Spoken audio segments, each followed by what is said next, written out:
के साथ बाजार इस समय चलते हुए दिख रहे हैं। कल ऑलमोस्ट हम डेज हाई के आसपास क्लोज करके गए और उसके बाद आज फिर से यूएस मार्केट्स आपको सपोर्ट कर रही है। और जैसे मैं कल भी जैसे ये बात कर रहा था कि कई बार यूएस मार्केट्स को देख के ऐसा लगता है कि हमारा बड़ा भाई हमारे सामने खड़ा है तो हम क्यों रुकें, और नॉन स्टॉप हम उसी तेजी का फायदा उठा रहे हैं।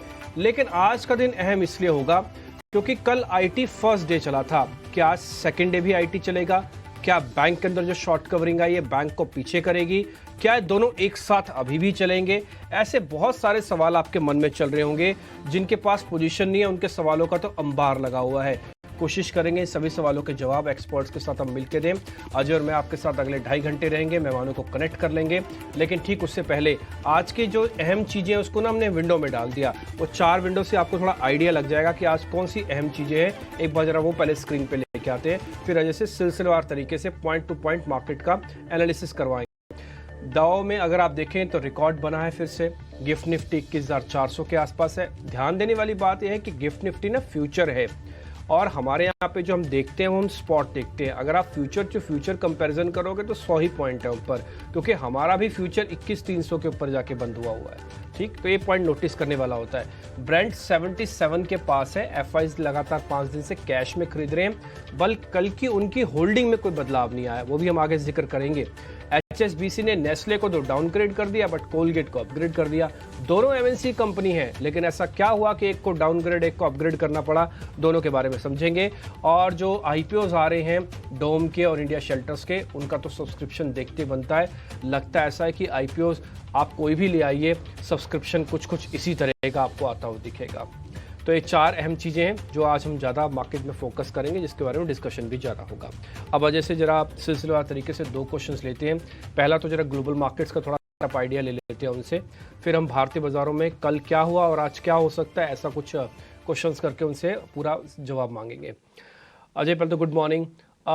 यूएस मार्केट्स के अंदर तो अच्छी मूवमेंट हो रही है। थोड़ा मैं बोलूँगा बिफोर और आफ्टर वाला इफेक्ट भी है, फेड से पहले वाला भी और फेड के बयान के बाद वाला इफेक्ट भी है। ये कितना चलेगा जरा, और भारतीय बाजारों को कितनी हेल्प करेगा? Good morning Dimpy. जी हाँ, एक बहुत ही शानदार ग्लोबल रैली का हम पार्ट हैं, इसमें पार्टिसिपेट कर रहे हैं, क्योंकि ये जो दौर है रैली का वो यूएस मार्केट और फेड द्वारा ट्रिगर्ड है। तो दूसरे दिन हमने देखा यूएस मार्केट ग्लोबल मार्केट्स में जबरदस्त तेजी देखने को मिली और रिस्क ऑन का माहौल ग्लोबली छा गया है, जिसका रिकॉर्ड तोड़ रैली हो रही है अमेरिकी बाजार में। खास बात यह है कि कल की जो यूएस की बॉन्ड यील्ड्स हैं वो 4% के नीचे चली गई। आपको याद होगा ये 4.5% क्रॉस करके 5 की तरफ देख रही थी। पूरे दुनिया में एक तरह से डर का माहौल बन गया था, वो सब चीजें बदल गई हैं। कल यूएस बॉन्ड यील्ड 4% के नीचे आ गई है। ये Kameng down global money market का इक्विटी मार्केट के लिए बहुत बढ़िया बात होती है, बहुत खास बात होती है, बहुत खुशखबरी होती है एक तरह से।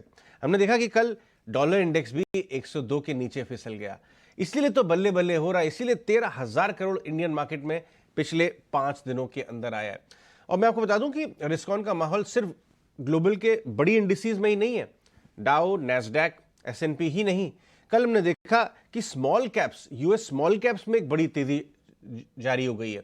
जो रसल 2000 है उसकी बात कर रहा हूं मैं। तो क्लियरली ये रिस्क ऑन का माहौल यूएस में है, क्योंकि पावल साहब ने एकदम सरप्राइजिंग तरीके से रेट कट की बात टेबल पे रखी। और ये एक ऐसी बड़ी चेंज ऑफ स्टांस है कि ये 1-2 दिन में शायद खत्म नहीं होगा। तो ये माहौल शॉर्ट टर्म मीडियम टर्म में सेंटा रैली में तब्दील हो सकता है, और इसीलिए इसको बहुत जल्दी उम्मीद करना कि ये फेड आउट हो जाएगा शायद नहीं करना चाहिए। इसके मजे उठाने चाहिए। जब तक सर्दी चल रही है गरम गरम चाय और अपने ओपलों के ऊपर हाथ सेकते रहिए। जब उसकी ताप कम होगी हम आपको बताएंगे, लेकिन अभी तो बहुत बढ़िया ग्लोबल माहौल और सेंटा रैली चल रही है, उसको एंजॉय करना ही सही रहेगा। बिल्कुल ठीक कह रहे हैं अजय आप, और ये बात मार्केट खुद ही बता देता है। फिलहाल तो जो ट्रेंड है वही आपका फ्रेंड है। ट्रेंड ये कह रहा है कि आप बुलिश हैं, आप ग्लोबल मार्केट्स को एंजॉय कीजिए, और जैसे ये गरम गरम चाय की चुस्कियाँ अजय ले रहे हैं वैसे आप भी अपने ड्राइंग रूम में बैठिए, स्क्रीन खोल के बैठिए। सारी चीज़ें हम आपके सामने सिलसिलेवार तरीके से रखते जा रहे हैं, और अभी तो मेहमानों का पूरा पैनल आना बाकी है। बैक टू बैक के शानदार कॉल्स दे रहे हैं वो अजय। लेकिन डोमेस्टिक मार्केट पे मैं वापस आता हूँ। इसमें मैं 2 हिस्सों में आपसे पूछ रहा हूँ, एक तो कल क्या हुआ और दूसरा आज क्या हो सकता है, दोनों का बता दीजिए। कल आपने देखा होगा, आपने आई एम श्योर ध्यान दिया होगा कि कल का जो गैप अप था, अगर हम इंटरडे को लेके आए तो कल का जो गैप अप था उसमें हमने गैप अप का हाथ नहीं छोड़ा इंट्राडे एक बार भी। इतने मोटे गैप अप के बाद भी हमने इंट्राडे वो पूरे गेन्स पकड़ के रखे और डेज हाई के करीब बंद हुए। निफ्टी में 256 पॉइंट की रैली कोई मामूली बात नहीं है। अगर आप लेके आए बैंक निफ्टी, वहां पे भी 650 पॉइंट की रैली आई है और ये बढ़े हुए मार्केट के ऊपर है। बढ़े हुए मार्केट पे इतना बड़ा गैप अप और हमने इंट्राडे एक बार भी उसका दामन नहीं छोड़ा, ये बहुत मजबूती का साइन है। क्योंकि जो लॉन्ग ट्रेडर्स हैं वो जल्दबाजी नहीं कर रहे हैं मुनाफा वसूल करने में, और शायद यही सही अप्रोच भी है। ट्रेलिंग स्टॉप लॉस जरूर लगाएं, लेकिन एक वो गैप होता है जो स्टेबल नहीं दिखता है, वो लगता है आज ही गैप मिल रहा है, उस गैप को अक्सर बेचा जाता है कि जो गैप मिल रहा है बेचो और साइड में हो जाओ, या शॉर्ट करो साइड में हो जाओ। कल का जो ग्लोबल मार्केट में बदलाव आया है, ये गैप बेचने वाला नहीं है। ये अगर माल है तो अपने आप को लकी समझिए कि आपके पास पोजीशन तो है और आप उसको राइड करिए। मिड कैप स्मॉल कैप जहां पे सबसे ज्यादा नर्वसनेस आ गई थी, ढेरों ब्रोकरेजेस आपको ये कह रही थी कि मिड कैप स्मॉल कैप बेचिए और आप लार्ज कैप में बने रहे, वहां तो आउट परफॉर्मेंस है। डायरेक्टर साहब small cap mid cap index लेके आइए तो आपको नजर आएगा बेहद आउट परफॉर्मेंस आपको small cap mid cap index में दिख रही है। डेज हाई पे करीब बंद हुए। लेकिन हमारा यह मानना है कि अगर आपके कुछ स्मॉल कैप मिड कैप 3-4 गुना हो गए पिछले एक साल के अंदर, अति हो गई है वहां पे, तो थोड़ी थोड़ी मुनाफा वसूली करते रहिए, क्योंकि बाजार में चर्निंग हो रही है। बहुत ऐसे स्टॉक मिलेंगे जो चले नहीं है, अच्छे हैं, जिसके बारे में हम आपको बताते रहेंगे। तो सेंटा रैली बन रही है, ये क्या प्री इलेक्शन रैली बनेगी, इसका हम एक जायजा लेंगे फर्स्ट वीक ऑफ जनवरी में। अभी आप सेंटा रैली को एंजॉय करिए। ये pre election pre budget rally में तब्दील होती है या नहीं, ये आपको जनवरी तक अपने आप मालूम चल जाएगा। कौन से एरियाज के ऊपर नजर रखें? मेटल मैंने आपको बताया था, मेटल में कल इनफैक्ट क्रूड में भी उछाल आया। जब भी डॉलर इंडेक्स नीचे आता है तो मेटल की तेजी आती है। कल भी मेटल इंडेक्स में तेजी थी। बहुत सारे metal stocks, JSW, JSPL, Hindalco पर नजर रखिए, सब चल रहे थे। आज चाइना का डेटा बहुत अच्छा आया है। चाइना का आज जो आउटपुट डेटा है वो मजबूत है, तो मेटल में फॉलोअप बाइंग आ सकती है, नजर रखिए। नैस्डैक कल इनफैक्ट एक सालाना मीट होती है, TCS का मैनेजमेंट सालाना बुलाता है। कल शाम को हम लोग उनसे बात भी कर रहे थे। बाजार का मानना ये है कि अब जो IT बजट्स हैं, जो लोग पकड़ के बैठे थे अपनी IT बजट, वो छूटना शुरू होंगे। उधर नैस्डैक रैली कर रहा है, मूड ठीक कर रहा है, और इधर आउटलुक भी IT स्टॉक्स का ठीक हो रहा है, तो इसके ऊपर भी फॉलोअप बाइंग आ सकती है। और लास्टली मैं ये कहना चाहूंगा, कल NBFC स्टॉक्स बहुत जोर से चले थे। आज हम एक स्पेशल सेगमेंट लेके आएंगे। NBFC में Shriram finance, Ugro, Poonawalla, LIC housing, Piramal enterprises, इनमें से जो नहीं चले हुए NBFC स्टॉक हैं या कम चले हुए NBFC स्टॉक्स हैं, वहां पे हम नजर रखिए मिड टियर में, क्योंकि इंटरेस्ट रेट्स घटने का आपके NBFC स्टॉक को बड़ा फायदा होता है। इसमें से जो अंडर परफॉर्मिंग वाले हैं, वहां पे मार्जिन ऑफ सेफ्टी है। वहां पे हम आपको बताएंगे आज शो के अंदर दौरान 8 से 9 में कहां पे बेट लगाएं, लेकिन वो पॉकेट छोड़िएगा मत। वहां मिड और लार्ज कैप दोनों मिलेंगे, वहां पे आप अपना बना के रखें। लेकिन कल की बाइंग जो है वो बड़े कैश बाइंग के ऊपर आई, करीब 4000 करोड़ बाई किया, और DIFI दोनों ने एक्चुअली बाइंग की। एक ने 600 करोड़ की, एक ने करीब 4000 करोड़ की। लेकिन फ्यूचर्स एंड ऑप्शंस में कल क्या हुआ, कितनी लॉन्ग पोजीशन हुई है, ये हमें बताएंगे डिम्पी, और कौन से लेवल पे कॉल पुट ऑप्शंस में किस लेवल पे काम हो रहा है, इससे भी एक जायजा लेंगे। डिम्पी बताइए। बहुत शुक्रिया अजय। देखिए, अभी आपने जो FIs वाला पॉइंट छड़ा, मैं पहले इसी को ही बता देता हूं, उसके बाद फिर मैं निफ्टी पे आ जाऊंगा। देखिए, FIs की कल लॉन्ग पोजीशंस में कोई बदलाव नहीं हुआ। वो था 57% जस का तस है, वो परसों भी वही था। हाँ, कैश में उन्होंने खरीदारी की है, 46,000 करोड़ रुपए के आसपास का माल उन्होंने ऑप्शंस के अंदर बेचा है। वो क्या कर रहे हैं, कैश में बाय कर रहे हैं, ऑप्शंस में बेच रहे हैं। एक्चुअली क्या होता है, इट्स अ हेज स्ट्रेटजी। और ना FIs कभी भी नेकेड इस तरह से नहीं आता। FIs आएगा नेकेड 20% पे, जब लॉन्ग होल्डिंग्स होंगी 30% पे। वो 50-60% की लॉन्ग होल्डिंग्स पे 100% हेज करता है। तो कल आप देखोगे 42,000 करोड़ रुपए का इंडेक्स ऑप्शंस है। कल अगर जब बाजार के अंदर, मैं इसी को एक पॉइंट को और बता देता हूँ, कल जब मार्केट के अंदर चल रहा था FIs की लॉन्ग पोजीशन 57%, रिटेल ने लॉन्ग पोजीशंस बढ़ाई नहीं 46%, तो फिर खरीदा किसने है कल? तो कल कौन था जो IT को चला रहा था? वो छुपा रुस्तम था DIs, कल डीआईज ने अपना स्टांस बदला है थोड़ा बहुत और उन्होंने 2 से 3% की खरीदारी की है। तो कल आईटी के पीछे डीआईज का रोल बहुत इंपॉर्टेंट है। मैं कुछ 1-2 पॉइंट और भी है, मैं आगे चल के आपको सारे क्लियर भी करूंगा। अब आपको ये पॉइंट एफआईज का दिख गया होगा कि एफआईज 50, और मैंने कई बार इलेक्शन ईयर होने की वजह से ना आप एफआईज को 80% तक नहीं लेके जा सकते। अब एफआईज 70% तक जाएगा मैक्स, 75% तक जाएगा मैक्स, इससे ऊपर नहीं जाना चाहिए। अगर जा रहा तो बहुत ही रिस्की हो जाएगा। आते निफ्टी का डाटा दिखाइए। कल आईटी के अंदर जब ताबड़तोड़ खरीदारी हो रही थी ना, तो निफ्टी का ओपन इंटरेस्ट 18% से बढ़ा। मैं कल बोलूंगा कल निफ्टी नहीं चल रहा था, कल आईटी चल रहा था। निफ्टी के अगर आप कंपोनेंट भी चेक करेंगे तो आपको पहले 5 शेयर आईटी के ही थे। तो कल ये जो 18% ऑफ ओपन इंटरेस्ट देख पा रहे हो, ये ना एक्सपायरी वाले दिन मिलता है हमको जब हम रोल कर रहे होते हैं, और अब मिडिल ऑफ द सीरीज हमको 18% का ओवाई एडिशन मिल गया। इसका मतलब कल क्या हुआ, कल निफ्टी जनित आईटी स्टॉक्स को बहुत अच्छे से मार्केट में चलाया गया और डीआईज ने भर भर के माल लिया है कल।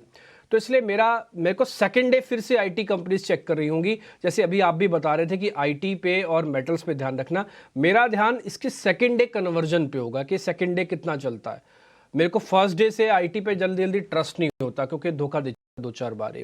तो इसलिए निफ्टी के अंदर अब आपको ट्रेल लगाना है। नए वालों का रिस्क रिवॉर्ड ठीक है क्या? मैं बोलूंगा बिल्कुल ठीक नहीं है।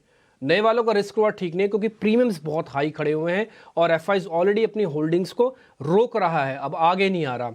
तो इसलिए आप एक काम कीजिए, आज जो गैप होगा उसके बाद एफ&ओ का डाटा ये कहता है कि रिस्क रिवॉर्ड आपका खराब है, आपको आना नहीं चाहिए, लेकिन ट्रेलिंग स्टॉप लॉस छोड़ना नहीं चाहिए। तो एक ही सिर्फ लाइन है याद रखने वाली, नए वालों को आना नहीं है, पुराने वालों को जाना नहीं है। पुराने वालों को ट्रेलिंग स्टॉप लॉस लगाना है, नए वालों को रिस्क रिवॉर्ड चेक करके आना है अगर आपको आना बनता है। तो आते हैं बैंक निफ्टी पे। एक बार जरा बैंक निफ्टी का डाटा स्क्रीन पे दिखाइए। यहाँ पे शॉर्ट कवरिंग हुई है। अजय, ये बात आप भी जानते हैं, मैं भी जानता हूँ और काफ़ी सारे मेहमान भी हमारे समझते हैं कि आईटी और बैंक को आप एक साथ नहीं चला सकते बहुत दिनों तक, और एक साथ गिर भी नहीं सकते। तो इसमें दोनों में से किसी एक को तो स्टेप डाउन करना पड़ेगा, या तो बैंक करेगा या तो आईटी करेगा, और ये दोनों ही कंडीशन में निफ्टी और बैंक निफ्टी में फ़र्क आएगा। तो इसलिए आप इसको ध्यान रखिएगा। कल ना इसमें शॉर्ट कवरिंग हुई है, कल इसमें लॉन्ग नहीं बने हैं बैंक में, तो कल बैंक में शॉर्ट्स कवर हुए हैं। तो शॉर्ट कवरिंग शॉर्ट लिव्ड होती है, ये एक नोटिसेबल पॉइंट है। दूसरा पॉइंट है, आ जाते हैं पीसीआर और विक्स वगैरह पे, तो वहां पर अगर आप देखेंगे तो आपको फेयर वैल्यू दिखेगा। काफ़ी सारे लोगों का ऐसा लग रहा हो कि बाजार ओवरहीटेड है, पुट कॉल रेशियो कहता है नहीं फेयर वैल्यू है। और दूसरा मैंने एफआईएस का नंबर ऑलरेडी आपके साथ शेयर कर दिया। अब मैं अगर आप कहें तो मैं आपको शेयर भी बता देता हूँ। दोनों शेयर जरा स्क्रीन पर लेके आइएगा। पहला है गेल। कल हमने चलते चलते क्लोजिंग में भी बात की थी, कल हमने दिन में भी बात की थी, और ये डेज हाई पे जाके बंद हुआ है। एनर्जी काउंटर्स के अंदर वापस से खरीदारी आ रही है। ये मैं चार्ट को डिलीट नहीं करता, आपकी मेमोरी के लिए कि आपको रिकॉल हो जाए। ये चार्ट उसी तरह से बना हुआ है। 1 2 3 4 5 6 7 बार का ब्रेकआउट है। आपको याद होगा जब भी मैं गेल दिखाता हूं आपको 7 बार का बड़ा ब्रेकआउट भी जरूर दिखाता हूं। तो ये आप देखिए, और अभी भी ये शेयर चल रहा है। 117 120 पे हुआ था, आज 145 का हो चुका है शेयर। हमें लगता है कि सीरीज के अंदर 150 हो जाएगा और पर भी जाएगा। रिस्क ऑर्डर काफी अच्छा है, ये शेयर पे आप जरूर ध्यान रखिएगा। गेल और एनर्जी सेगमेंट दोनों के अंदर बाइंग का मेरे को अच्छा बेनिफिट दिख रहा है। और अगर आप डिलीवरी डाटा भी चेक करेंगे ना, तो आपको जो गैस वाली कंपनीज हैं वहां पे डिलीवरी डाटा बड़ा है। दूसरा शेयर है जुबिलेंट फूडवर्क। ये काफी दिनों बाद हमारी लिस्ट में आया है। आज शुक्रवार का दिन है, खाइए पीजिए मौज कीजिए और जुबिलेंट का प्रोडक्ट को भी इस्तेमाल कर सकते हैं आप। वजह आप यहां देखेंगे एक अच्छा मूवमेंट आपको वापस से तैयार होता हुआ दिख रहा है। साइडवेज हो गया था, फिर से चलने के लिए तैयार है। तो जुबिलेंट फूडवर्क के रिस्क रिवॉर्ड ठीक है, चला हुआ शेयर नहीं है, कंजम्पशन का है ये। तो आप इस दोनों शेयर्स का फायदा उठाइए, जुबिलेंट फूडवर्क और गेल।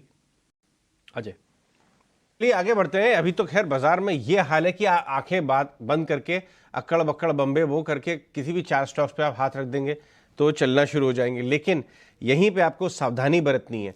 बुल मार्केट में भी पैसा खोते हैं लोग, सावधानी हटी दुर्घटना घटी।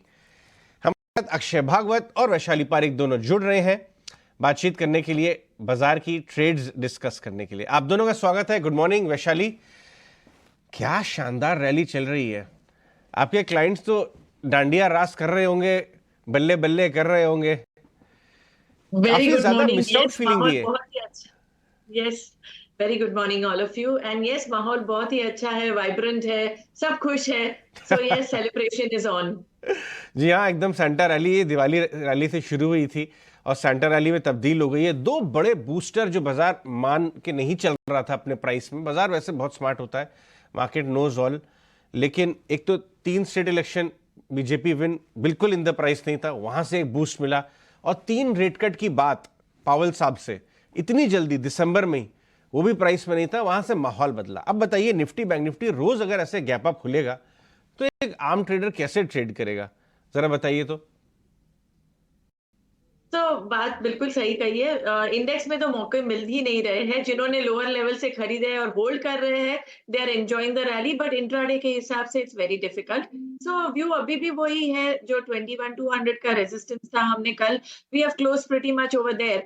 तो अगर ये 21,200 के ऊपर भी जाता है, जो हम देखेंगे आज गैप अप होगा, सो 21,500 का एक नेक्स्ट टारगेट रेजिस्टेंस है। और बैंक निफ्टी ने भी अच्छे से 47,700 के ऊपर क्लोज दिया है। So the rally should continue. In fact, जैसे कि डिम्पी जी ने बताया, बट कल हमने देखा that IT index even on a weekly chart breakout दे रहा है। So I think stock specific sector wise जिसमें भी स्ट्रेंथ आती है, वो स्टॉक्स पे जरूर ध्यान दिया जाए। ओके, चलिए कुछ ट्रेडिंग आइडियाज की बात कर लेते हैं। अक्षय भागवत, आपको भी सुप्रभात। बताइए क्या ट्रेडिंग आइडियाज लेके आए हैं आज आप हमारे व्यूअर्स के लिए। Good morning Ajay ji. तो मेरा मानना है कि आज फ्राइडे में थोड़ा सा बाजार में एक प्रॉफिट बुकिंग का दौर हो सकता है, अपसाइड कैप हो सकती है, और करंट रेट पे जो रिस्क रिवॉर्ड का पे ऑफ है, यहाँ पे फ्रेश लॉन्ग्स करने के लिए मैं कंफर्टेबल नहीं हूँ। तो जो जो स्टॉक्स का मैंने चुनाव किया है, थोड़े से डिफेंसिव बेट है। पहला स्टॉक है ग्लेनमार्क फार्मा। आप इसका चार्ट पैटर्न देखें तो एक ब्रॉडर चार्ट पैटर्न रेंज में है 760 और 880, और 760 के सपोर्ट बेस एक अच्छा उछाल देखने को मिला है, जो लॉन्ग एडिशन से बैकअप है फ्यूचर्स एंड ऑप्शंस के डेटा में। तो अब ग्लेनमार्क फार्मा बाय करने की राय रहेगी मेरी, with a target price of 857। Stop loss बनाइए आप 811। दूसरा ट्रेड रिकमेंडेशन जो है मेरा, वो है ITC. Again a defensive bet from the FMCG space. यहाँ पे आप देखें तो एक 450 का बेसिंग सपोर्ट बनने के बाद स्टॉक एक रेंज से उछलने की कोशिश में है। मेरा मानना है कि जल्दी आपको एक स्ट्रॉन्ग ब्रेकआउट देखने को मिले, जहां पे आपको 480 प्लस के टारगेट देखने को मिल सकता है। जनवरी के 450 460 ये कॉल में भी काफी एडिशन देखने को मिल रहा है आईटीसी में। आईटीसी बाय करने की राय रखूंगा for a target price of 477। Stop loss बनाइए आप 447 की। ठीक है, दोनों अच्छे शेयर हैं बट दोनों डिफेंसिव शेयर हैं। एक फार्मास्यूटिकल्स का ग्लेनमार्क, दूसरा आईटी। और एक अच्छी चीज़ है, जब आपका स्टांस आपको ऐसा लगे, कहते हैं ना कि जब आपको क्लैरिटी ना हो तो वहाँ पे सौदा ही ना पंच करना चाहिए। तो यही बात अभी आपको अक्षय पी भागवत ने भी कहा कि उनको रिस्क रिवॉर्ड नहीं जमता, इसलिए वो थोड़ा संभल कर चल रहे हैं। बाय करेंगे, बुल रन को एंजॉय करेंगे, लेकिन डिफेंसिव शेयर्स के साथ। ग्लेनमार्क आ गया उनकी लिस्ट में, अब आईटीसी आ गया। ठीक है, आयुष मेहता भी इस बीच हमारे साथ जुड़ चुके हैं। आयुष, आपका भी स्वागत है। अभी आपसे मैं ट्रेडिंग कॉल लेता हूँ, इस बीच पहले जरा विशाली की ट्रेडिंग कॉल्स पता कर लें। विशाली, आपके ट्रेड कौन से? कल मैंने देखा कि Infosys in the IT sector daily chart पे एक अच्छा सा क्लोज आया है at a breakout level.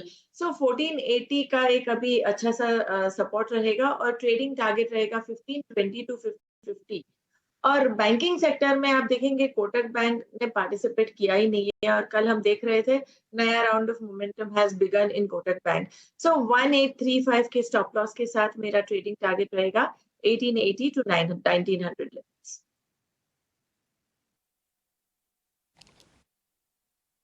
Ayush, आपके क्या ट्रेडिंग आइडियाज हैं आज के लिए? क्या आप भी फ्राइडे होते हुए 3 दिन की भयंकर तेजी हो चुकी है तो थोड़ा मुनाफा वसूली के मूड में है?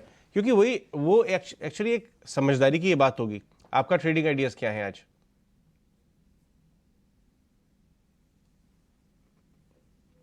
आयुष, आपको आवाज आ रही है मेरी? Yes yes. Very good morning everyone. मुझे कल के दिन में एक बहुत अच्छा सेशन था, पॉजिटिव ओपनिंग थी और पॉजिटिव डे ही था, और आज भी हम एक गैप अप ओपनिंग कर रहे हैं और पॉजिटिव मोमेंटम एक्सपेक्ट कर रहे हैं। तो मुझे लगता है आज की मेरी तरफ से भी यहाँ पे 2 बाय कॉल ही होंगे। तो फर्स्ट बाय कॉल होगा मेरा पूना वाला पे। अगर हम पूना वाले की बात करें तो डेली चार्ट पे बहुत अच्छा फ्लैग पैटर्न का देखने को मिला है और उसका ब्रेकआउट हम कल के सेशन में ही इसकी क्लोजिंग उसके ऊपर दी है ब्रेकआउट के ऊपर। प्लस इंट्राडे चार्ट्स में भी स्टॉक ने क्लस्टर रेजिस्टेंस को ब्रेकआउट दिया है, एक डबल बॉटम फॉर्मेशन है इसके वीकली चार्ट में और continuous higher top higher bottom ही बनाते जा रहा है स्टॉक। तो मुझे लगता है पूना वालों को यहाँ से बाय करना चाहिए फॉर अ टारगेट ऑफ 480। यहाँ पे जो आपका स्टॉप लॉस बन जाएगा 415 का होगा। सेकंड स्टॉक है मेरा एलएनटी में। एलएनटी की अगर हम बात करें तो एक बॉलिंगर बैंड की स्टडी है, उसमें इसके जो बॉलिंगर बैंड्स ओपन हो चुके हैं जो ब्रेकआउट दिखाता है, तो एलएनटी में बॉलिंगर बैंड्स का हमें ब्रेकआउट देखा है। प्लस इसमें भी हायर टॉप हायर बॉटम में ऑल टाइम फ्रेम में मंथली वीकली डेली इंट्राडे। तो मुझे लगता है एलएनटी में भी काफी पॉजिटिव है। प्लस एक आरएसआई का पॉजिटिव क्रॉसओवर हमें देखने मिला है। तो एलएनटी को यहाँ से बाय करना चाहिए जो फॉर अ टारगेट ऑफ 3650। यहाँ पे जो आपका स्टॉप लॉस रहेगा 3330 का होगा। ओके ठीक है, आपके एक पूना वाला हो गया, दूसरा एलएनटी आप बता रहे हैं। तो आपके ट्रेड आयुष दोनों हमने नोटिस कर लिए और दोनों के स्टॉप लॉस टारगेट भी दिखा दिए। वैशाली के ट्रेड आज बड़े खतरनाक है, एक तो इन्फोसिस है, दूसरा कोटक है, एक आग है और एक पानी है, एक आईटी कंपनी है, दूसरा बैंक है। अमूमन चलते नहीं है, लेकिन वैशाली ने हिम्मत करके दोनों शेयर्स आपको दे दिए, कोटक भी दे दिया, इन्फोसिस भी दे दिया। इंटरेस्टिंग। और दूसरा थोड़ा डिफेंसिव आज अक्षय पी भागवत दिख रहे हैं, इसलिए ग्लेन और आईटीसी आप उनमें अच्छे से नोट कर लीजिएगा। आगे बढ़ेंगे, कुछ खबरों वाले शेयर्स भी पता करेंगे, लेकिन इससे पहले आपको बता दें आज फाइनेंशियल काउंटर्स को लेकर हमारी खास पेशकश होने जा रही है, इसी कार्यक्रम में है। एक स्लिप ऑफ टंग डिम्पी आपने किया फ्राइडे को, जो है ना ग्लेन मत बोलिए, पूरा बोलिए ग्लेन मार्क, क्योंकि फ्राइडे को जब आप ग्लेन बोलते हैं, देखिए अक्षय भागवत ग्लेन मार्क अक्षय भागवत के चेहरे पे इतनी बड़ी मुस्कान आ गई। देखिए फ्राइडे को अगर आप ग्लेन बोलते हैं तो लोग यूनाइटेड स्पिरिट्स की तरफ उस सब्जेक्ट की तरफ आप समझे ना, स्पेशली 3 दिन की इतनी जबरदस्त, क्योंकि ग्लेन की पूरी फैमिली है, मोरंगी है, बाकी भी है, राइट? पूरा बोलिए ग्लेन मार्क।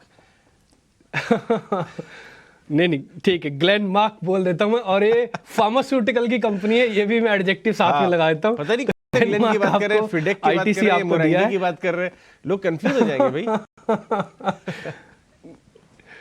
नहीं सर, मैं दवादार में कोई कंफ्यूजन नहीं कर रहा, दवा वालों के साथ ही जाओ आप।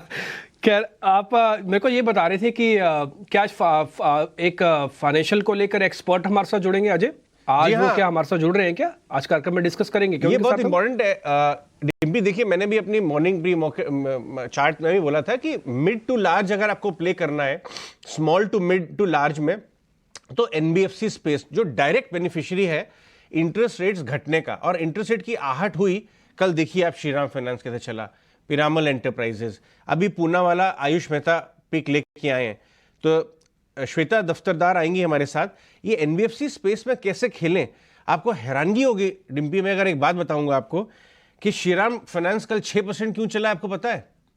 इनकी 90% जो बुक है वो फिक्स्ड रेट्स के ऊपर, यानी बांट रहे हैं रेट फिक्स्ड पे लेकिन ले रहे हैं फ्लोटिंग पे। अगर फ्लोटिंग रेट कम हो गए तो मेरा तो मुनाफा बढ़ गया ना।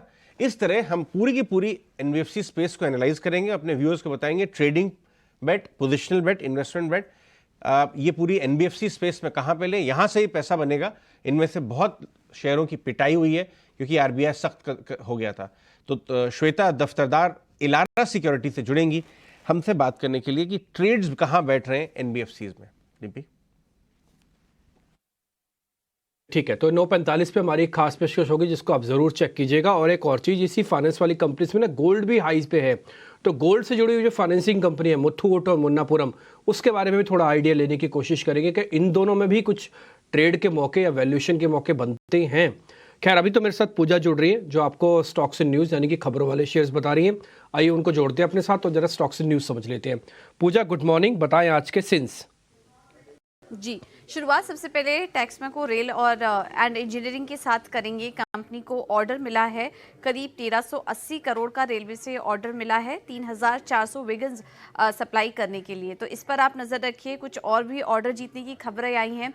जीनस पावर को 1030 करोड़ का ऑर्डर मिला है स्मार्ट मीटर के लिए, तो आज ये स्टॉक भी फोकस में रहेगा। इसके अलावा सैटिन क्रेडिट केयर पर भी नज़र रखिए। कंपनी का QIP खुला और हम आपको बता दें कि QIP का जो फ्लोर प्राइस है वो 242 रुपये प्रति शेयर तय किया गया है। केफिन टेक भी फोकस में रहेगा। सूत्रों के हवाले से खबर आ रही है कि जनरल एटलांटिक 8% डिस्काउंट पर कंपनी में 6.2% हिस्सेदारी बेचेगी। जो फ्लोर प्राइस है वो 490 रुपए पर ये ब्लॉक डील होने की संभावना बताई जा रही है। तो आज ये स्टॉक भी फोकस में रहेगा। इसके अलावा M&M फाइनेंशियल सर्विसेज से जुड़ी भी खबरें आ रही है एजेंसीज के हवाले से, और कंपनी लाइफ और जनरल इंश्योरेंस कारोबार में एंट्री लेने की योजना बना रही है। उस कारोबार में उतरेगी और इस कारोबार में करीब 5 से 10 करोड़ के निवेश की भी योजना है कंपनी की तरफ से। PB फिनटेक भी आज फोकस में रखिए, क्योंकि कंपनी के इनकम टैक्स अफसरों ने पैसा बाजार से पूछताछ की है। टैक्स अफसर वेंडर्स से पूछताछ कर रहे हैं। हालांकि कंपनी का कहना है कि इससे कंपनी के कारोबार पर फिलहाल कोई असर नहीं पड़ रहा है, लेकिन आगे क्या अपडेट आते हैं इस तरह की जांच के बाद, इस पर हमारी नजर रहेगी और स्टॉक पर सेंटीमेंट के लिहाज से कुछ रिएक्शन देखने को मिल सकता है। Sterling and Wilson renewable energy, ये स्टॉक भी आज फोकस में रहेगा। कंपनी को सेटलमेंट अमाउंट के तौर पर करीब 254 करोड़ की रकम मिली है जिनको सोलर कंपनी से। तो इस खबर के चलते आज यहाँ पर नजर रखिए। मेडप्लस, ये स्टॉक भी फोकस में रहेगा। ड्रग्स एंड कंट्रोल अथॉरिटी की तरफ से कंपनी को ऑर्डर मिला है, जिसमें कि अगले 2 दिनों के लिए कंपनी को ड्रग लाइसेंस सस्पेंड करने के लिए एक ऑर्डर मिला है। ये एक ऑर्डर मिला है drug and control authority unit की तरफ से। तो आज मेडप्लस पर इस खबर का रिएक्शन देखने को मिल सकता है। अलावा अनंतराज पर भी नजर रखिए। बोर्ड ने प्रेफरेंशियल अलॉटमेंट के जरिए पूंजी जुटाने को मंजूरी दे दी है, जिसमें कि करीब 25 करोड़ रुपए जो है वो गगनदीप क्रेडिट कैपिटल को इशू किए जाएंगे, जो कि निमेशा की कंपनी है। तो इस पर नजर रखिए। इसके अलावा कन्वर्टेबल वारंट्स 50 करोड़ के प्रमोटर को जारी किए जाएंगे, और ये जो भी पूंजी कंपनी जुटाएगी आगे की ग्रोथ योजनाओं में इसका इस्तेमाल होगा। आखिर में बात करते हैं फ्यूजन माइक्रो फाइनेंस की। यहाँ पर एक फंड एक्शन हुआ है, कल स्टॉक में एक्शन भी था। मॉर्गन स्टैनली ने कंपनी में करीब 18 लाख शेयर्स की खरीदारी की है 555 रुपए प्रति शेयर के भाव पर। सोसाइटी जनरल ने भी करीब 8,080 करोड़ की खरीदारी की है, 8,080 शेयर्स की खरीदारी की है, और हनी रेज ने बिकवाली की है। करीब 6.45 मिलियन शेयर्स जो है वो बेचे हैं हनी रोज ने 555 रुपए प्रति शेयर पर। तो ये कुछ फंड एक्शन हुआ है जिसके चलते फ्यूजन माइक्रो पर भी आज आप नजर रखिए। बिजनेस में जो फ्यूजन माइक्रो है ना, इस पे भी लेकर एक इंटरेस्टिंग खबर आई है। इसमें 2 नाम ऐसे आए हैं जो इस ब्लॉक डील का पार्ट अब बने हैं। उसके बाद एक कल तो शेयर चला ही था, आज भी चल सकता है। ऐसे बहुत सारे शेयर हैं जिसमें ये ही न्यूज़ नहीं है, इसके अलावा भी बहुत सारी न्यूज़ होंगी। तो इन सबको हम अच्छे से डिस्कस करेंगे। खैर, एक काम और करते हैं, जरा ब्रोकिंग हाउसेस की रिपोर्ट्स भी बैक टू बैक समझ लेते हैं, फिर इस पर चर्चा को शुरुआत करेंगे। गौरव मेरे साथ जुड़ रहे हैं, उनसे जरा ब्रोकिंग हाउसेस की रिपोर्ट्स जानते हैं। गौरव, गुड मॉर्निंग, बताएं आज की रिपोर्ट्स। जी, सबसे पहले हमारे ब्रोकरेज नोट्स के हिसाब से HSBC का नोट हमारे पास है, जहाँ पे वो कंज्यूमर्स के बारे में बात कर रहे हैं। कंज्यूमर्स कंपनीज में HSBC का मानना ये है कि कोलगेट जो है उस पर उन्होंने अपग्रेड किया है उनका रेटिंग बाय पे, और टारगेट प्राइस जो है वो भी उन्होंने 2650 पे लेके गए हैं।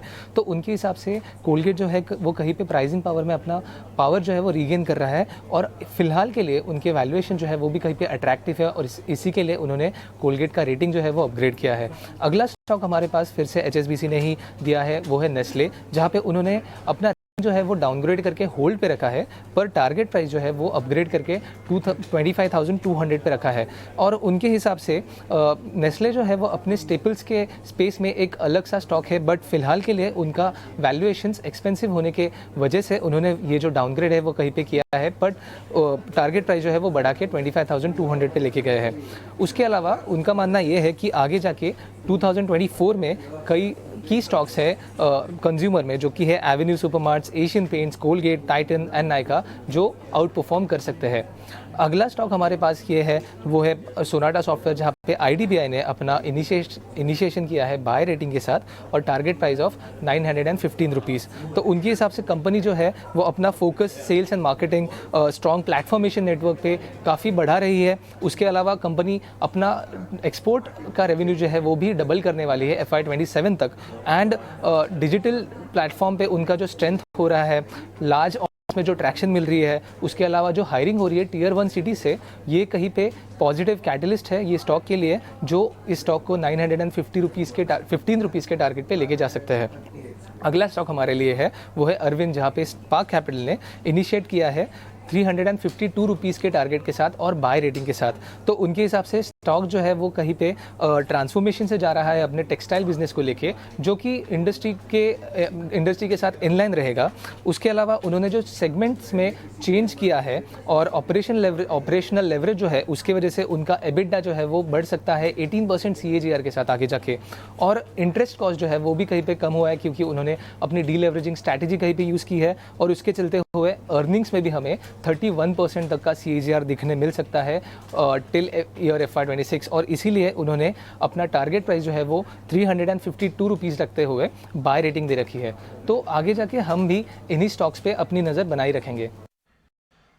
ओके, शानदार। इनफैक्ट अरविंद, आज तो स्पार्क की रिपोर्ट आई है, लेकिन कल जो हमारे मार्केट महारथी थे निखिल खंडेलवाल, वो भी दो टेक्सटाइल टाइप की स्टॉक्स बोल के गए, रेमंड और अरविंद, ये बोल के कि ये दोनों स्टॉक अपने सेक्टर से काफ़ी सस्ते ट्रेड कर रहे हैं। वैशाली पारिक, रेमंड 1750 पे आ गया, 1480 वाला, अरविंद नीचे से कम चला है। इन दोनों के चार्ट्स में आपको कंफर्ट किस में आ रहा है? Frankly speaking Raymond, because Raymond बीच में अभी काफी गिरा है एंड हम देख रहे हैं that it's giving a bounce back. तो अगर ये लेवल पे सस्टेन करता है 1750 के ऊपर, तो आई थिंक ये स्टॉक दोबारा टेस्ट कर सकता है 2000 लेवल्स पे, 2200 के टारगेट्स के लिए। So Raymond risk reward wise also favourable बैठ रहा है, बट अरविंद हालांकि चला नहीं है, but it has been a very consistent and smooth trend going upward. तो जिन्होंने लिया है वो होल्ड करें, but new buying opportunity Raymond में मेरे हिसाब से ठीक रहेगी। में न्यू बाइंग अपॉर्चुनिटी नजर आती है वैशाली को, और अरविंद में होल्ड अपॉर्चुनिटी नजर आती है। आगे बढ़ते हैं, कुछ और स्टॉक्स के बारे में बात कर लेते हैं। कल शाम को अनंतराज इंडस्ट्रीज में एक बड़ी खबर आई है। 75 करोड़ वारंट के थ्रू रेज करने का प्लान है, और उसके बाद एक QIP अगले हफ्ते दूसरा आएगा। तो 2 ट्रांच में कैपिटल रेजिंग चल रही है। इनाम ग्रुप के निमिष शाह की कंपनी है ये गगनदीप एंटरप्राइजेस, उनका नाम आया है, 25 करोड़ वो देंगे और 50 करोड़ प्रमोटर डाल रहे हैं। तो ये खबर है। चार्ट्स पे 295 का भाव है इस समय। अक्षय भागवत, इस स्टॉक को जरा चार्ट चेक करके बताएं, अगर इतने बड़े दिग्गज ले रहे, किस भाव पे रिटेल इन्वेस्टर्स को देखना चाहिए, या कोई इसके अंदर पोजिशनल ट्रेड है तो शेयर करें अपना व्यू। जी बिल्कुल, अनंतराज बहुत ही स्ट्रॉन्ग टेक्निकल स्ट्रक्चर में है, हालांकि थोड़ा सा ओवरबॉट है, पर अब अगर चार्ट स्ट्रक्चर देखे तो बहुत ही तेजी से दौड़ लगाया गए कुछ महीनों में। यहाँ पे मोमेंटम जारी रहेगा, ये मेरा मानना है, और 330 से 350 ये आपके मीडियम टर्म के टारगेट बनते हुए दिख रहे हैं। 275 से 280 आपका सपोर्ट एरिया है। तो मैं कहूंगा अगर आपको बाय करना है विद मीडियम टर्म व्यू तो आप बाय करके चले, होल्ड है तो आप 275 का स्टॉप लॉस बनाइए। 330 से 350 के टारगेट आपको जल्दी दिखने चाहिए। ठीक है, ये टारगेट्स आपको अनंतराज में मिल सकते हैं। डिम्पी जो बता रहे थे, फ्यूजन में कल ब्लॉक के बाद भी स्टॉक में तेजी आई। मैं आपको बता रहा हूँ, फ्यूजन माइक्रो फाइनेंस और दूसरी माइक्रो फाइनेंस और NBFC में नजर रखिए। फ्यूजन उनमें से एक है। इसमें एक और खबर है जो ब्लॉक डील में कवर नहीं हुई है, लेकिन हम आपको बता रहे हैं कि सिंगापुर के एक बहुत बड़े नामी और बहुत ज़्यादा इज्जतदार एक बड़े फंड मैनेजर हैं। मैं अवॉइड करूंगा उनका नाम लेना, लेकिन वो एक बहुत रेगुलर महीने में एक बार न्यूज़पेपर में लेख भी लिखते हैं जो बहुत क्लोजली फॉलो होता है। उन्होंने भी इस ब्लॉक डील में पार्टिसिपेट किया है, खबर है ऐसा बाजार में। और फ्यूजन माइक्रो का रिजल्ट का अगर आप पैटर्न देखें तो ठीक ठाक चल रही है कंपनी। आयुष मेहता, ब्लॉक के बाद स्टॉक सबड्यूड हो जाता है क्योंकि इतनी बड़ी सप्लाई आती है। ये स्टॉक तो भाग गया ब्लॉक के बाद, लेकिन 3 महीने अभी भी नेगेटिव रिटर्न है। क्या इसमें गुंजाइश है यहाँ से ही माल लेने की? बात करें तो काफी टाइम से स्टॉक कंसोलिडेशन में था, समवॉट 690 से 600 के लेवल्स के आसपास भी आ गया था। अभी इसमें जो रेजिस्टेंस बन के आ रहा है वो इसके 100-डे मूविंग एवरेज का आ रहा है, जो कि कल के सेशन में भी इसने लिया है, जो 600 रुपीज के आसपास आता है। तो अभी 596.50 के आसपास की क्लोजिंग है। जैसे ये स्टॉक 600-601-2 के आसपास निकलती करता है तो हमें इसमें लेग पोजीशन बनानी चाहिए। इसमें जो फर्स्ट टारगेट जो बन के आएगा वो 640 का बन के आएगा, और इसमें जो आपका स्टॉप लॉस आपको कंटिन्यूसली रखना चाहिए वो है 588 का। ये आपका ट्रेडिंग स्टॉप लॉस होगा, और अगर किसी के पास ऑलरेडी पोजीशन है तो उसको होल्ड करके रखना चाहिए। इसलिए हम कहते हैं आपको 18 आवर्स स्वदेश देखना चाहिए, क्योंकि जो इनसाइडर इन्फॉर्मेशन अजय के पास रहती है वो आपके साथ शेयर करते हैं, और वो उन्होंने फ्यूजन माइक्रो के साथ भी अभी वो चीज़ आपके सामने शेयर की है। नहीं तो वैसे 2 बड़े नाम तो जो FIs के आए हैं वो एक अलग हैं, वो तो जी का नाम है और साथ ही साथ शायद मॉर्गन स्टैनली का नाम भी आया हुआ है इसके अंदर। खैर एनी हाउ, हम थोड़ा और आगे बढ़ जाते हैं। एक कंपनी है जीनस पावर के नाम से, मीटरिंग की कंपनी है। जितना उसका मार्केट कैप नहीं है उससे 3 गुना उसकी ऑर्डर बुक है। 5-5.5 हज़ार करोड़ की कंपनी है, 15,000 करोड़ का तो मार्केट इसका ऑर्डर बुक है। तो एक बार ज़रा इसके बारे में पता करना है। इस पर एक खबर है ऑर्डर की, एक बार ज़रा चेक कराएंगे, ऑर्डर की खबर भी सामने ले आइए। इस पर आपकी रिकमेंडेशन चाहिए। आयुष, आप ज़रा बताएंगे जीनस पावर। अगर जीनस पावर की बात करें तो ये ऊपर से एक प्रॉफिट बुकिंग हमें देखने मिली है तकरीबन 290 के लेवल से, और इसमें अभी जो चार्ट पैटर्न है ऊपर में काफी रेजिस्टेंस है स्टॉक में 231 के आसपास का, जो कंटिन्यूअसली एक डाउनवर्ड स्लोपिंग ट्रेंड लाइन का रेजिस्टेंस भी है। तो मुझे, और नीचे में इसका जो सपोर्ट बन के आ रहा है 218 के आसपास है। अगर ये 218 के आसपास इसका एक बेस जैसा मुझे लग रहा है, 218 के आसपास अगर हमें मिलता है तो डेफिनेटली स्टॉक को लिया जा सकता है। और ऊपर में इसमें अगर नई पोजीशन बनानी है तो 231 की क्लोजिंग के ऊपर ही बनानी है। अभी अभी के लिए इसको एक बार छोड़ देना चाहिए। कहीं जो ऊपर अपसाइड रेजिस्टेंस ब्रेक करेगा तो पोजीशन बनानी है, नीचे सपोर्ट पे बनानी है। ठीक है, डन। एक खबर और भी है, हालांकि वो मेरे को फंडामेंटल एनालिस्ट से लेनी चाहिए, लेकिन हम भी उसको कवर करेंगे जब 9:45 पे मसरत श्वेता होंगी लारा से। वो M&M फाइनेंशियल सर्विसेज को लेकर है। अब ये दूसरी ऐसी कंपनी बन रही है जो कि कह रही है कि हम इंश्योरेंस और इंश्योरेंस के प्रोडक्ट बेचेंगे। ये लाइफ के भी बेचेंगे और नॉन लाइफ के भी बेचेंगे। इससे पहले कैप्री ग्लोबल को जस्ट 2 दिन पहले, 48 घंटे पहले एक इंश्योरेंस का लाइसेंस मिला था। उस दिन भी कैप्री भी अच्छा चला था, 6-7% मेरे को ध्यान है उस दिन चला था। तो आज का M&M फाइनेंस के अंदर कोई पोजीशन ली जा सकती है। ऑलरेडी 9:45 पे हमारे कवरेज तो होगा ही होगा, लेकिन उससे पहले बाजार खुल जाएगा तो थोड़ा मेरे को आइडिया लगाना चाहिए इस पर। वैशाली, आप चेक करेंगे M&M फाइनेंस, कल की क्लोजिंग अच्छी है इसकी। थोड़ा वेट करूंगी और आई एम श्योर थोड़ा डिप तो आना ही चाहिए। Around 284 levels to 80 levels would be a better rate to get into the stock. और मुझे लग रहा है जिस तरह से ये चार्टिकल फॉर्मेशन है और मोमेंटम इंडिकेटर्स भी एक्टिव दिख रहे हैं, तो ये stock is ready for a target of 300-310। तो लेवल्स अट्रैक्टिव है, but wait for a decline. थोड़ा 4-5 रुपया नीचे आया तो बेटर है। ठीक है, M&M फाइनेंस कल 6.5% चला था। एक और स्टॉक लेके आइए डायरेक्टर साहब, वो है एक्साइड इंडस्ट्रीज। कल एक्साइड इंडस्ट्रीज ने फिर अनाउंस किया कि वो अपनी ईवी आर्म में एक्स्ट्रा पैसा डाल रहे हैं और अपना स्टेक बढ़ा रहे हैं। एक्साइड 296 पे आ गया है। 6 महीने का चार्ट लगाइए, आपको मालूम चलेगा धीरे धीरे चलता है। ये बैटरी धीरे धीरे चार्ज होती है, बहुत तेज़ नहीं चलता है, लेकिन हाईएस्ट इन 6 मंथ 40% रिटर्न। बहुत धीरे धीरे चलने वाले स्टॉक्स पर ज़रूर नज़र रखा करिए, वो बढ़िया काम होता है। जैसे मंदी आंच में बिरयानी बहुत अच्छी पकती है ना, ये उस तरह के स्टॉक्स हैं। लेकिन इस भाव से लेना चाहिए या नहीं? अक्षय भागवत, इसके चार्ट चेक करके बताइए। 50% चला है पिछले साल में। हाँ से एक्साइड अगर आप देखें तो एक छोटा सा कंसोलिडेशन पैटर्न में है। 290 का बेस बनते हुए दिख रहा है शॉर्ट टर्म ट्रेडिंग के दायरे से। अगर आप देखें तो 300 का एक हल्का सा रेजिस्टेंस है। ओवरऑल चार्ट स्ट्रक्चर स्ट्रांग है, तो अगर है आपके पास तो होल्ड करके चले।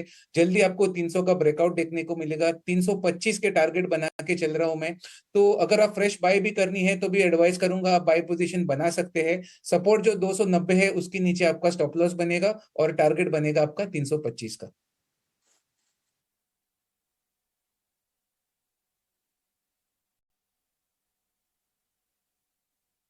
के ऊपर ये टारगेट बन सकता है 350-325 का जोन। आयुष मेहता, ये जितने भी एल्यूमिनियम स्टॉक्स हैं, मेटल स्टॉक 2-3 दिन से आपको बता रहे हैं, एल्यूमिनियम स्टॉक्स के ऊपर नजर रखिए। लेके आइए नैल्को 5.5%, लेके आइए हिंडाल्को 2%, NMDC में भी थोड़ा प्ले है, उसको भी लेके आ जाइए आप। ये रीजन हम पूछ रहे हैं कि क्या मामला है। ये जो आपको एल्कोआ है वो ओवरनाइट 15% चला है। खैर उसको आपको बहुत ज़्यादा वो नहीं होनी चाहिए अचंभा, क्योंकि डॉलर इंडेक्स जब भी घटता है तो मेटल स्टॉक्स में और मेटल प्राइसेस में एक बहुत तेज़ी आती है। ये इन्वर्स कोरिलेशन है, ये आप समझ लीजिए। तो जब ये मामला है कि एक कोलैप्स दिखाई दे रहा है 102 के नीचे डॉलर इंडेक्स का, और मुझे एल्यूमिनियम खेलना है, तो कौन सा खेलेंगे? हमने अपने क्लाइंट्स को कल नेशनल एल्यूमिनियम रिकमेंड किया था, उसमें हमें काफी अच्छे रिटर्न्स भी मिले हैं और इसमें कल की क्लोजिंग काफी स्ट्रांग रही है। बट आज के लिए अगर मुझे लगता है हमें देखना चाहिए तो हमें हिंद कॉपर पे फोकस करना चाहिए। हिंद कॉपर की अगर हम बात करें तो इसमें एक डाउनवर्ड स्लोपिंग ट्रेंड लाइन का हमें ब्रेकआउट देखने मिला है। एक नीचे स्विंग सपोर्ट था 177 का, वहीं से वो स्टॉक ने वापस घुमाया। इसमें जो फर्स्ट टारगेट बन जाएगा हमारा 200 के लेवल्स के आसपास का बन जाएगा, और इसमें जो आपको स्टॉप लॉस रखना चाहिए वो 177 के आसपास का रखना चाहिए। प्लस के वीकली चार्ट में कप एंड हैंडल का ब्यूटीफुल पैटर्न है जिसका हमें ब्रेकआउट देख चुके हैं ऑलरेडी। तो हिंद कॉपर पे आज के लिए फोकस करना चाहिए, आज के लिए, कमिंग वीक के लिए। ठीक है, एक स्टर्लिंग एंड विल्सन्स के नाम से कंपनी है ना, SW सोलार के नाम से आपको मिलेगी अगर कोई कोड ढूंढना चाहे। इसका एक सेटलमेंट हुआ है जो कि 254 करोड़ रुपए इनको मिलेगा, स्टर्लिंग एंड विल्सन्स को मिलेगा। आयुष अक्षय एक बार आप चेक करना इसको, हाँ 250 करोड़ रुपए इनको मिलेगा। और मेरे पास खबर यह है कि आज इस पर एक ब्लॉक भी लगेगा स्टर्लिंग एंड विल्सन्स पे, जो हालांकि मार्केट के 12 बजे के बाद के लगने की खबर है, बट ये खबर तो पहले ही है मार्केट के अंदर कि 250 करोड़ रुपए मिल रहा है, तो ये गैप के साथ भी खुलेगा। और ये ना सर्किट वाला शेयर है, टिपिकली आपको ना वैसे ट्रेड नहीं करवाएगा, या तो सर्किट डालेगा या तो बंद होगा नीचे वैसे पे। तो एक बार आप जरा चेक करेंगे अक्षय इसको, Sterling and Wilson, SW solar के नाम से आपको कोड दिखेगा इसका। जी डिम्पी जी, आपने बहुत सही कहा कि एक सर्किट वाला स्टॉक है, जब भी दौड़ता है तो इसमें कोई रोक टोक नहीं होता है और सर्किट टू सर्किट ही चलता है। तो थोड़ा ये चीज को आपको केयरफुल रखना है कि ये स्टॉक का नेचर जो है वो गैप से या फास्ट मूविंग स्टॉक है, तो एग्जिट के हिसाब से भी आपको सोचना चाहिए। मेरे हिसाब से चार्ट स्ट्रक्चर में कोई इसमें दिक्कत नहीं है, बहुत स्ट्रॉन्ग ब्रेकआउट है 395 पे, पिछले हफ्ते हमने ये ब्रेकआउट देखा था, तो एक पॉजिटिव चार्ट स्ट्रक्चर है ट्रेडिंग के नजरिए से। आप टारगेट देख सकते हैं इसमें 480 का जो इसका अपसाइड रेजिस्टेंस बैंड है, तो 480 तक आप इसमें टारगेट बना के चले। 435 का सपोर्ट बेस है, तो 427 आपका स्टॉप लॉस बनेगा। तो बाय करने की राय रहेगी, बस आपको सिर्फ कंसिडर करना है स्टॉक का प्राइस नेचर और अकॉर्डिंगली आपको इसमें ट्रेड बिठानी है। ठीक है विशाली, एक शेयर आपको जरा चेक करना है। देखिए कंजम्पशंस के अंदर ना धीरे धीरे करके बाइंग आ रही है। ये ना जो लोग काफ़ी स्क्रीन को देखते हैं या फिर जिनका रोज का काम है मार्केट के अंदर आना, उनको तो ये फील होगा, लेकिन जो कभी कभार आएंगे हफ्ते भर में, उनको ये फील ही नहीं होगा कि कंजम्पशन धीरे धीरे करके चल रहा है।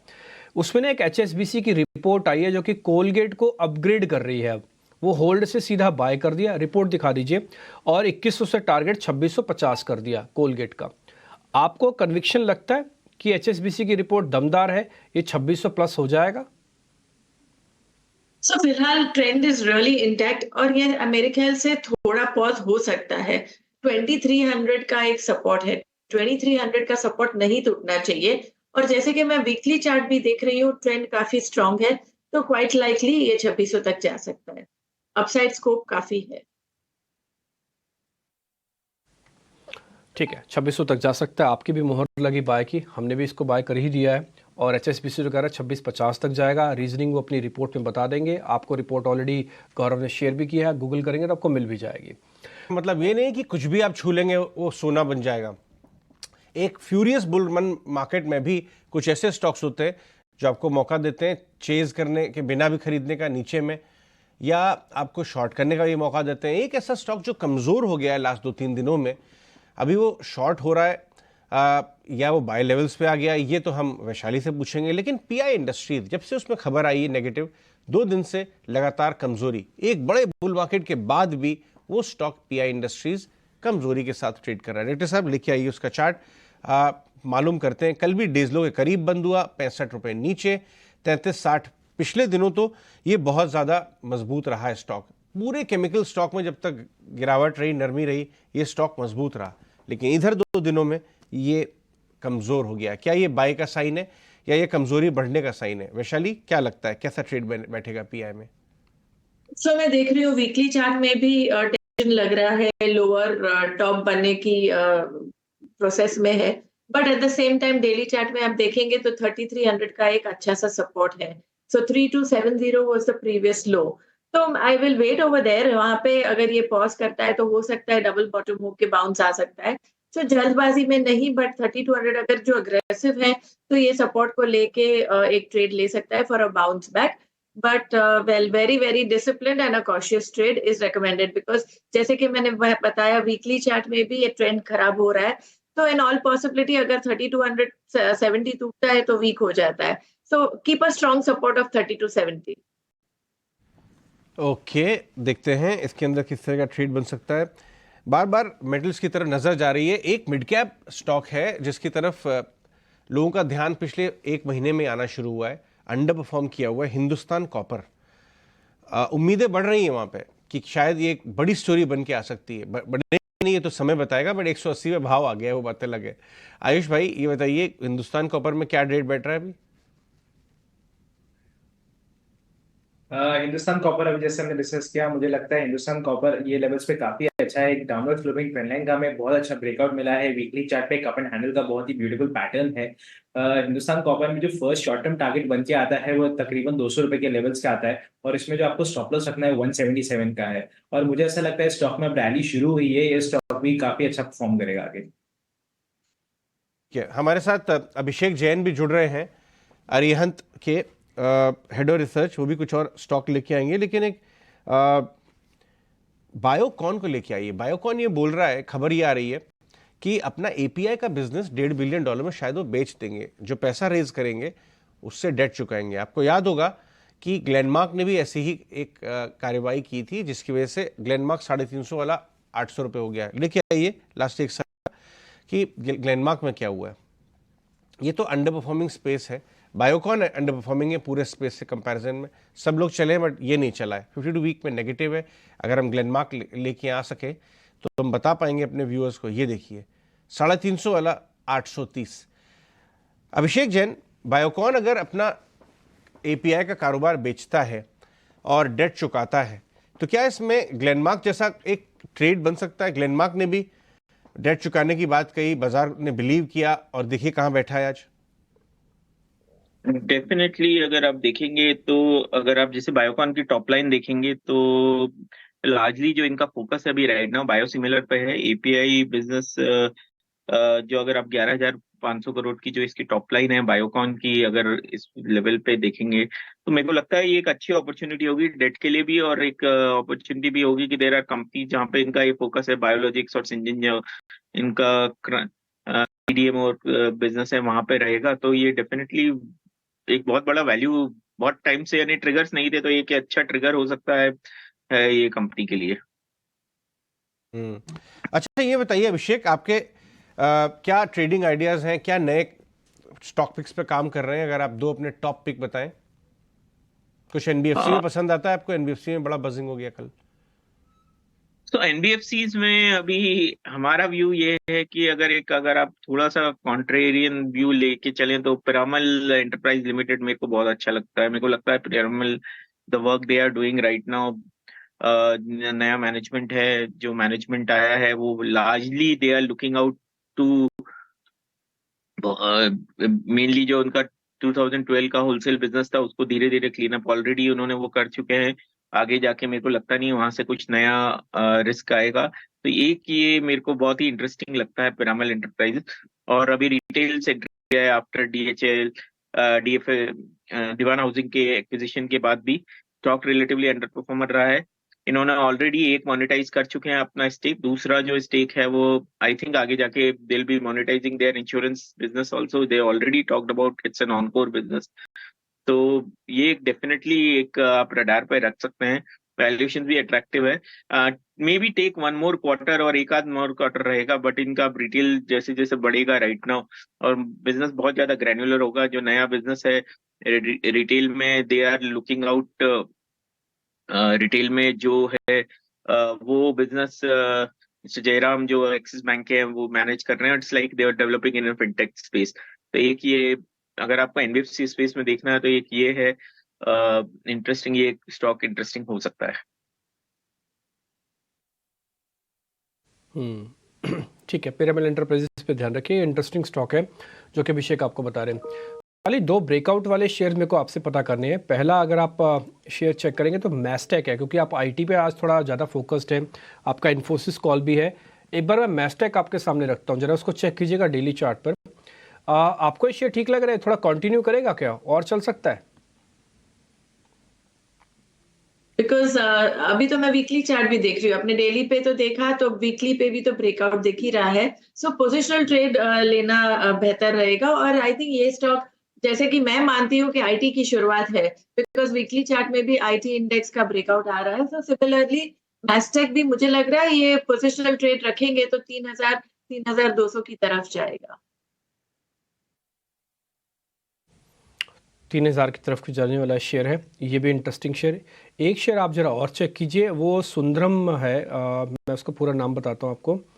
उसका पूरा नाम है सुंदरम फास्टनर के नाम से है, सुंदरम फास्ट। एक बार ज़रा लेके आएंगे वो शेयर को, सुंदरम फास्टर, यस ये वाला 1248 का। विशाली जरा इसको भी चेक करना, क्या ये शेयर भी चल सकता है क्या? सुंदरम फास्ट दैट इज 1240 वाला। वेल इसमें तो कुछ वॉल्यूम या इतना कुछ कंसोलिडेशन ब्रेकआउट तो है नहीं, but it is important that ये स्टॉक 127080 तक जाए और सस्टेन करे, तो फिर आगे जा सकता है टुवर्ड्स 1320 1330। कल क्या हुआ कि एक PSU फाइनेंसिंग कंपनी है, हम देखिए रहे कल परसों 2-3 दिन से REC PFC भयंकर चल रहे, इरडा भी चलने लगा, लेकिन एक और कंपनी है वो है हुडको के स्टॉक को लेके आई है। कल बहुत ज़बरदस्त ब्रेकआउट हुडको में आता हुआ नजर आया, 11% चला है अच्छे वॉल्यूम के साथ, 111 का शुभ नंबर उसका आ गया। आयुष मेहता, ये ब्रेकआउट कंटिन्यू रह सकता है क्या? हुडको का हम तकरीबन 90 रुपीज के आसपास से ट्रैक कर रहे हैं और हमने अपने यहाँ पे क्लाइंट्स को रिकमेंड भी कराया है। अब हम इसमें कल बहुत ही अच्छा वॉल्यूम भी हमें देखने मिला है, स्टॉक में बहुत ही ब्यूटीफुल ब्रेकआउट देखने मिला है, beat monthly weekly daily charts. But मुझे इसमें एक ही चीज लग रही है कि अभी बहुत टाइम से स्टॉक चल चुका है, तो एक थोड़ा सा साइडवेज हो सकता है, तभी स्टॉक का मोमेंटम या ब्रेकआउट बहुत ज्यादा स्ट्रांग हो जाएगा। तो अगर अभी ये साइडवेज होता है या 120 के ऊपर जो कल का ऐसा क्लोजिंग हाई है उसके ऊपर निकल के वापस ट्रेड करता है, तो उसमें डेफिनेटली अपनी पोजीशन होल्ड रखनी चाहिए, और अगर किसी को नई न्यू पोजीशन लेनी है तो इसमें नई पोजीशन भी बनाई जा सकती है।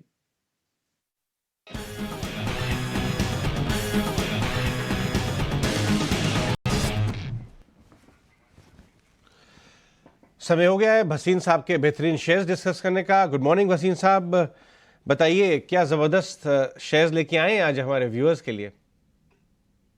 गुड मॉर्निंग अजय जी, आपको डिम्पी को भी। पहले तो आपको बताऊं, लखनऊ में आपको कहा था, रीजनिंग भी दी थी क्यों नौकरी आउट परफॉर्म करेगा।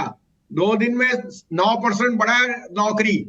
इसे कहते हैं कॉल, और इसे कहते हैं ईटी स्वदेश पे सुबह अपने पैसे बनाने का मंत्र। तो नौकरी लार्ज कैप था, जो आपको कहा कि वैल्यूएशन पे 83 में से 2 listed companies Zomato and PB Fintech are worth 25,000 crore in a total market cap of 60,000 of Naukri, and 81 are to be listed. आज के मेरे 2 पिक्स हैं, PSUs are on fire, लेकिन मैंने आज एक ऐसा PSU निकाला है अजय जी जो बहुत ज्यादा पोटेंशियल रखता है, पेट्रोनेट LNG। आपको पता है LNG is liquefied natural gas, जिसको रीगैसिफिकेशन करती है ये। They have 2 plants at Dahej and Kochi which are running at they are the 3rd largest gasification company in the world. 50% of our LNG are imported. इसके number जो last half of year में आए थे, highest ever profit before tax and profit after tax in the history of the company. Market को अच्छा नहीं लगा because उन्होंने 20,000 करोड़ का कैपेक्स अनाउंस किया था, and the capex is actually drawn on the back के 16% IRR they will generate over that. 5,000 crore per year they will spend, and that is on propylene and polypropylene and ethane and propane की जो tolling होती है.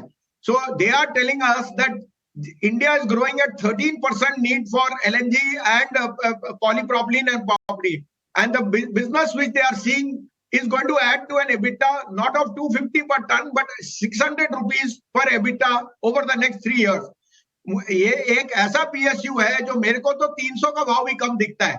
हमने इसको add किया है और हम सोचते हैं इसको लेके बैठने वाला है। जिस तरह से PSUs में आप प्रॉफिटेबिलिटी या अनक्वेश्चनेबली एक राइज देख रहे हो, some of the laggards, here is a stock worth putting money where the fundamentals are extremely positive. So I would suggest everyone to have Petronet LNG in their portfolio. Give it 2 quarters, you will be up 25%. 250 is my first target. I would not be surprised even if it hits 300. दूसरा मेरा pick है JSW Steel। ये हमारी भी ownership में है। Dollar is on a weak note. अगर 100 टूटता है तो JSW Steel will be laughing his way to the bank. It is the largest integrated player in India, lowest cost. और उसके पास सब तरह से आप प्रोजेक्ट्स में सबसे टॉप उसकी है जो डिस्पैचेस हो रही हैं। ये शेयर न्यू हाई पे है और ये मुझे 1,000 रुपए का भाव जल्दी दिखता है और 1100 का भाव। एज ए डिस्क्लोजर, ये दोनों हमारे पोर्टफोलियो में है। और तीसरा मैं रीइटरेट करता हूं, इस मौके को मत छोड़िए, मारुति एक्यूमुलेट कीजिए 10,300 350 पे। आपको 11,000 का टारगेट बहुत जल्दी दिख जाएगा। maybe by the end of the year.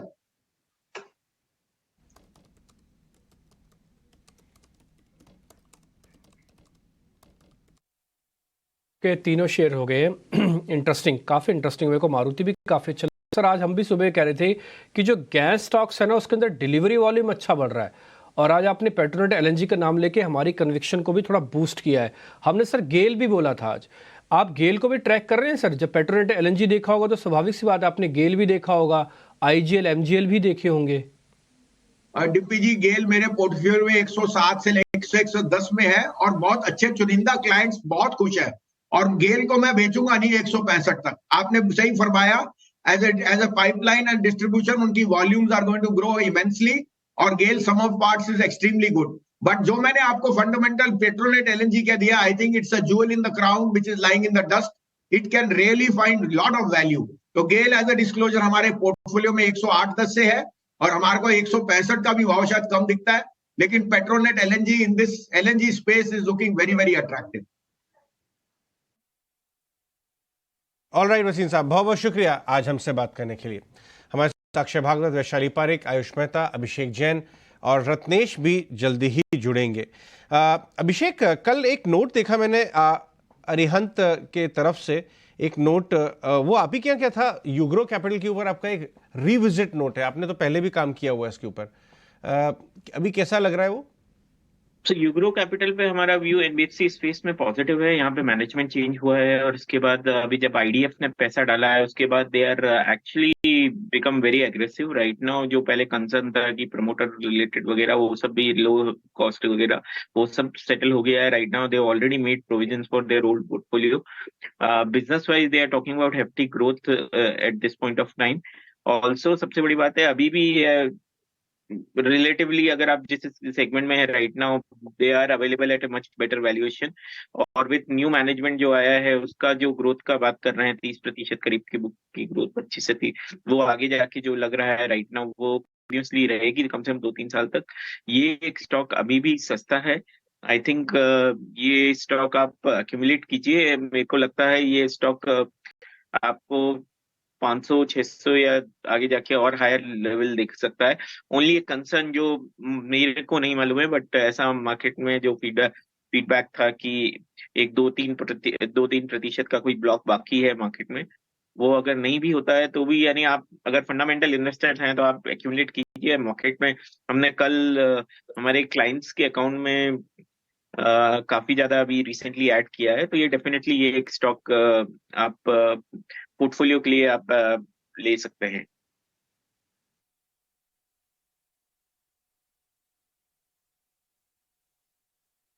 ठीक है, ये यूग्रो पे रिकमेंडेशन है ऑलरेडी। वैसे भी हम फाइनेंस से जुड़ी हुई कंपनीज पे तो आज हम डिस्कशन करेंगे ही करेंगे, जो हम फिर से आपको बता दें 9:45 पे हमारी खास पेशकश भी होने जा रही है। खैर आगे बढ़ते हैं, 1-2 शेयर हमने और भी निकाले। ऑलरेडी नौकरी के बारे में तो भसीन साहब ने बोल ही दिया, वैसे मेरी लिस्ट में भी था, मेरे को ऐसा लगता है भी ये शेयर और भी चल सकता है, लेकिन छोड़ देते हैं। ऑलरेडी भसीन साहब आपको कन्विक्शन हाई करवा के गए हैं। 1-2 शेयर और भी हैं। इंजीनियर्स इंडिया, रत्नेश जी आप जुड़ गए। Ratnesh sir good morning. Good morning. Good morning. Good morning. तो सर इंजीनियर्स इंडिया के साथ ही शुरू कीजिए, मैं पहला शेयर आपसे पता कर लेता हूँ, फिर अपनी आप ट्रेडिंग कॉल फिर बाद में बता देना। पहले मेरे को जरा इंजीनियर्स इंडिया के बारे में बता दीजिए। डिम्पी जी बिल्कुल सभी पीएसयूज में काफी अच्छा फ्लेवर चल रहा है। इंजीनियर्स इंडिया ने रिसेंटली कंसोलिडेशन का कल के सत्र में अच्छा ब्रेकआउट दिया, अच्छी वॉल्यूम एक्टिविटी देखने को मिल रही है इसमें, तो मुझे ऐसा लगता है कि बिल्कुल इसको ऐड करना चाहिए। अगर कोई मिस कर गया है इसको लेने से तो बिल्कुल इसमें अभी भी अपॉर्चुनिटी लेने के लिए, तो यहाँ से एक स्टॉप लॉस भी बहुत पास का बैठता है। 160 रुपए का एक स्टॉप लॉस लगा लेना चाहिए। इसमें जो ऊपर के टारगेट बनते हुए दिखते हैं मेरे को 200 रुपए के आसपास बनते हुए दिखते हैं। अगर थोड़ा कोई लेने का अगर समय दे तो 200 रुपए तक के टारगेट इसमें आ जाएंगे, और 160 रुपए का स्टॉप लॉस लगा दे। ओके ठीक है, आप अपने जरा ट्रेडिंग कॉल्स भी बताइए सर। फिर इंजीनियर्स इंडिया आपने बाय करवा दिया, आप जरा ट्रेडिंग कॉल्स बता दीजिए सर। से रहेंगे एक पहला जोमेटो होगा। जोमेटो में बहुत टाइम से हमको कंसोलिडेशन देखने को मिल रहा था, इसमें जो कुछ ब्लॉक हुई थी उसके बाद में कंसोलिडेशन कंटिन्यू चल रहा था, पर मुझे अब ऐसा लगता है कंसोलिडेशन का ब्रेकआउट बहुत ही जल्द हमको देखने को मिल जाएगा। तो जोमेटो में यहाँ पे बाय करना चाहिए, 120 रुपए का स्टॉप लॉस लगाना चाहिए, 132 रुपए का टारगेट मुझे दिखता है आते हुए। दूसरा रहेगा कोफोर्ज। कोफोर्ज में काफी लंबे कंसोलिडेशन के बाद में कल के सत्र में एक बड़ा ब्रेकआउट आया, तो कोफोज में बाइंग करने की सलाह रहेगी। 6120 रुपए का स्टॉप लॉस, 6200 रुपए का टारगेट। ठीक है सर, एक जोमेटो आपके लिए। सर एक बार आप जोमेटो वापस से बोल के दिखाना, एक बार जोमेटो बोलना, थोड़ा मेरे को एक चीज़ पता करनी थी आपके बारे में, जरा बोलना सर जोमेटो वापस, रत्नेश जी। जोमेटो। अच्छा ठीक है सर, आप बॉम्बे से बिलोंग करते हैं या फिर आप बॉम्बे के बाहर से, जैसे इंदौर से, जैसे कि राजस्थान से, या किसी और स्टेट से सर? बिल्कुल आपने सही गेस करा, इंदौर से मैं बिलोंग करता हूँ। इंदौर में ऑफिस में मैं बैठता हूँ, वहीं से वर्क करता हूँ। हाँ सर आप 54 भी बोल के दिखाओ, फिर आप 54 बोल के दिखाओ, 54 बोल के दिखाओ सर। 54 जी सर।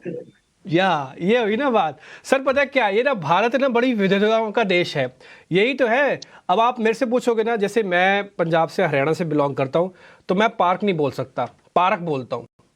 तो मेरे साथ ये भाषा से पता लग जाता है, मैं पार्क नहीं बोल सकता, मैं पार्क बोलता हूँ, पार्क। तो जैसे अभी आपने जोमेटो बोला ना, मेरे को तुरंत पता लगा, मैं क्या बॉम्बे का तो नहीं है, तो 100% आप इंदौर के ही होगे, ये आपकी भाषा शैली से ही पता लग गया।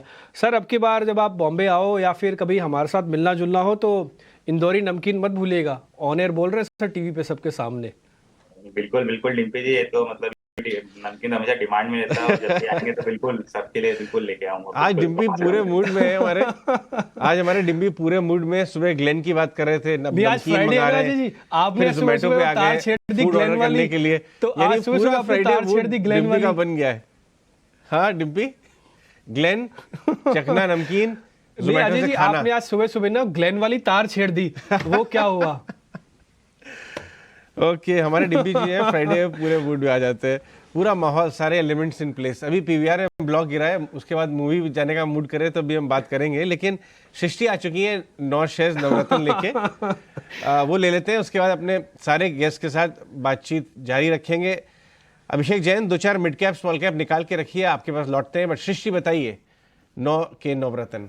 तो सबसे पहले आज हम स्टार्ट करेंगे एक और ब्लॉक डील जो कि होने वाली है के फिनटेक। यहाँ पे जनरल अटलांटिक करीब 6% से ज़्यादा हिस्सेदारी बेच सकते हैं, जहां पे 8% डिस्काउंट पे डील होती हुई नजर आएगी, जिसका फ्लोर प्राइस 490 रुपए तय किया गया है। तो इस पर्टिकुलर काउंटर पे हमारी नजर जरूर रहेगी। इसके अलावा खबरों में रहेगा टेक्समेको रेल, जहां पे इनको मिनिस्ट्री ऑफ रेलवे से वैगन्स के लिए ऑर्डर मिला है। जो ऑर्डर है वो काफी बड़ा है, 1370 करोड़ का इसका ऑर्डर है, तो ये एक पॉजिटिव खबर जरूर है। एक्साइड इंडस्ट्रीज यहाँ पे भी पॉजिटिव खबर आई है, क्योंकि हम देख रहे हैं कि जो इनकी आने वाले समय में जो कि बैटरी मैन्युफैक्चरिंग जो इनकी सब्सिडरी करेगी, वहां पे एक्साइड इंडस्ट्रीज अपनी सब्सिडरीज में कई समय से निवेश कर रहे हैं। यहाँ पे उन्होंने एडिशनल 100 करोड़ का निवेश किया है, और इस पर्टिकुलर सब्सिडरी में अब इनका पूरा निवेश जो है करीब 1750 करोड़ हो गया है। इसके अलावा बायोकॉन पे नजर डालेंगे। इकोनॉमिक टाइम्स न्यूज़पेपर की रिपोर्ट आई है कि जो इनका एपीआई बिजनेस है, वहां पे $1.5 बिलियन का जो है कि ये सेल कर सकते हैं, और ये जो सेल की रकम आएगी ये कंपनी चुकाएगी अपने जो कर्ज उन्होंने लिए थे, वियाट्रिस का अधिग्रहण किया था, जिसके चलते बुक्स पे काफी डेट था, उसको धीरे धीरे कम करने की योजना है, तो यहाँ पे भी नजर रहेगी। जीनस पावर, यहाँ पे एक पॉजिटिव खबर जरूर है। यहाँ पे इनको स्मार्ट मीटर के लिए ऑर्डर मिला है 1030 करोड़ का। Jupiter wagons, ministry of railway यानी रेलवे मिनिस्ट्री से इनको भी वैगन्स के ऑर्डर मिले हैं 1670 करोड़ के, तो एक और पॉजिटिव खबर। और अनंत राज रियल एस्टेट स्पेस में, यहाँ पे भी आप फोकस रखें, क्योंकि यहाँ पे प्रेफरेंशियल अलॉटमेंट किया है। हालांकि प्रोफेशनल अलॉटमेंट 75 करोड़ का था, बट इंटरेस्टिंग ये है कि 25 करोड़ का जो प्रेफरेंशियल अलॉटमेंट किया गया है वो गगनदीप क्रेडिट कैपिटल को किया गया है, जो कि निमेश शाह, जो कि इनाम के निमेश शाह हैं, उनकी एक एंटिटी है, और इसके चलते यहाँ पे फोकस जरूर है। बाकी जो 50 करोड़ है वो कन्वर्टेबल वारंट्स जो हैं प्रमोटर्स ने एक्वायर किए हैं। हीरो मोटोकॉर्प, यहाँ पे टॉप मैनेजमेंट में कुछ चेंजेस की खबरें आई है। सीएफओ अपॉइंट किया है कंपनी ने मिस्टर विवेक आनंद को, जो कि एक सीए हैं और काफी रिच एक्सपीरियंस है। साथ चीफ ह्यूमन रिसोर्स ऑफिसर का भी हायरिंग हुआ है रचना कुमार के को लेकर। और एथर एनर्जी जो जहां पे कंपनी इन्वेस्टमेंट्स करती हुई आ ही रही है इलेक्ट्रिक 2 व्हीलर स्पेस में, यहाँ पे उन्होंने एडिशनल 140 करोड़ का इन्वेस्टमेंट किया है। और आखिरी में बिग बोर्ड ब्रोकरेज पे नजर रखेंगे आज एफएमसीजी स्पेस पे, जहां पे एचएसबीसी की रिपोर्ट आई है। 2 काउंटर्स फोकस में रहेंगे। कोलगेट पे रेटिंग अपग्रेड करके होल्ड की रेटिंग से बदलकर अब खरीदारी की राय कर दी है, लक्ष्य बढ़ा के 2650 के किए हैं। और नेस्ले यहाँ पे उन्होंने डाउनग्रेड किया है, पहले खरीदारी की राय थी, अब उसको होल्ड कर दिया है। हालांकि यहाँ पे भी लक्ष्य बढ़ाए हैं, 25,200 रुपए के यहाँ पे लक्ष्य कर दिए हैं। तो सभी स्टॉक्स पे आज हमारी नजर रहेगी। एक्सेलेंट, बहुत शानदार स्टॉक्स की लिस्ट लेती हुई सृष्टि शर्मा हमारे साथ। देखिए ये जरा अनंतराज 14% ऊपर दिखा रहा है, इतना बड़ा नाम, इतना बड़ा अपमूव, ये तो बहुत अक्षय भागवत, आपने क्या टारगेट दिया था उस पर? आज सुबह एक बार रिविजिट करिए जरा, जब सृष्टि पढ़ रही थी तो मैंने उसका भाव देखा 13% ऊपर, 335। आपका क्या था? 330 से 350 ये दो टारगेट दिए थे मैंने सुबह मॉर्निंग डिस्कशन में। ओके, ये तो ऑलरेडी ही एक तरह से मीट आउट होते हुए नजर आ रहे हैं। हमारे साथ कुछ बोरा भी है। कुछ बोरा, बताइए आपके क्या ट्रेडिंग आइडियाज हैं आज के बाजार के लिए? जी हाँ जी, first very good morning to you और सारे पैनलिस्ट और सारे दर्शकों को भी वेरी गुड मॉर्निंग। वेल देखिए, निफ्टी और बैंक निफ्टी तो स्ट्रेच है, बट स्ट्रेच के बाद भी और स्ट्रेच होते जा रहे हैं। सो आई थिंक ये कहना कि लॉन्ग पोजीशन ना बनाए एडवाइजेबल नहीं होगा, वाजिब एडवाइस नहीं होगी। बट हाँ, स्टॉप लॉसेस ध्यान में रखें, क्वांटिटीज थोड़ी कम रखें अगर फ्रेश बना के चल रहे हो तो। बट स्टॉक स्पेसिफिक एक्शन अच्छा चल रहा है। जो दो मेरे पिक्स हैं वो हैं ACC and Prestige estates. Again दोनों में ही एक अच्छा खासा अपमूव है। यहाँ पे अगर आप देखें तो एसीसी में हमें एक क्रॉसओवर देखने मिल रहा है, जहां पे उसका जो 20 डे मूविंग एवरेज है उसके 50 डे मूविंग एवरेज को क्रॉस करके ऊपर निकला है। नियर टर्म मोमेंटम कंटिन्यू रह सकता है। 2295 2350 के टारगेट्स के लिए बाय करें। 2200 ये आपका स्टॉप लॉस रहेगा। वहीं पे प्रेस्टीज एस्टेट्स, अगेन पूरे रियल एस्टेट पैक में अच्छा खासा अपस्विंग है। प्रेस्टीज एस्टेट्स भी परफॉर्म कर चुका है already and we think this momentum will continue. 1195 1215 के टारगेट्स के लिए बाय करें।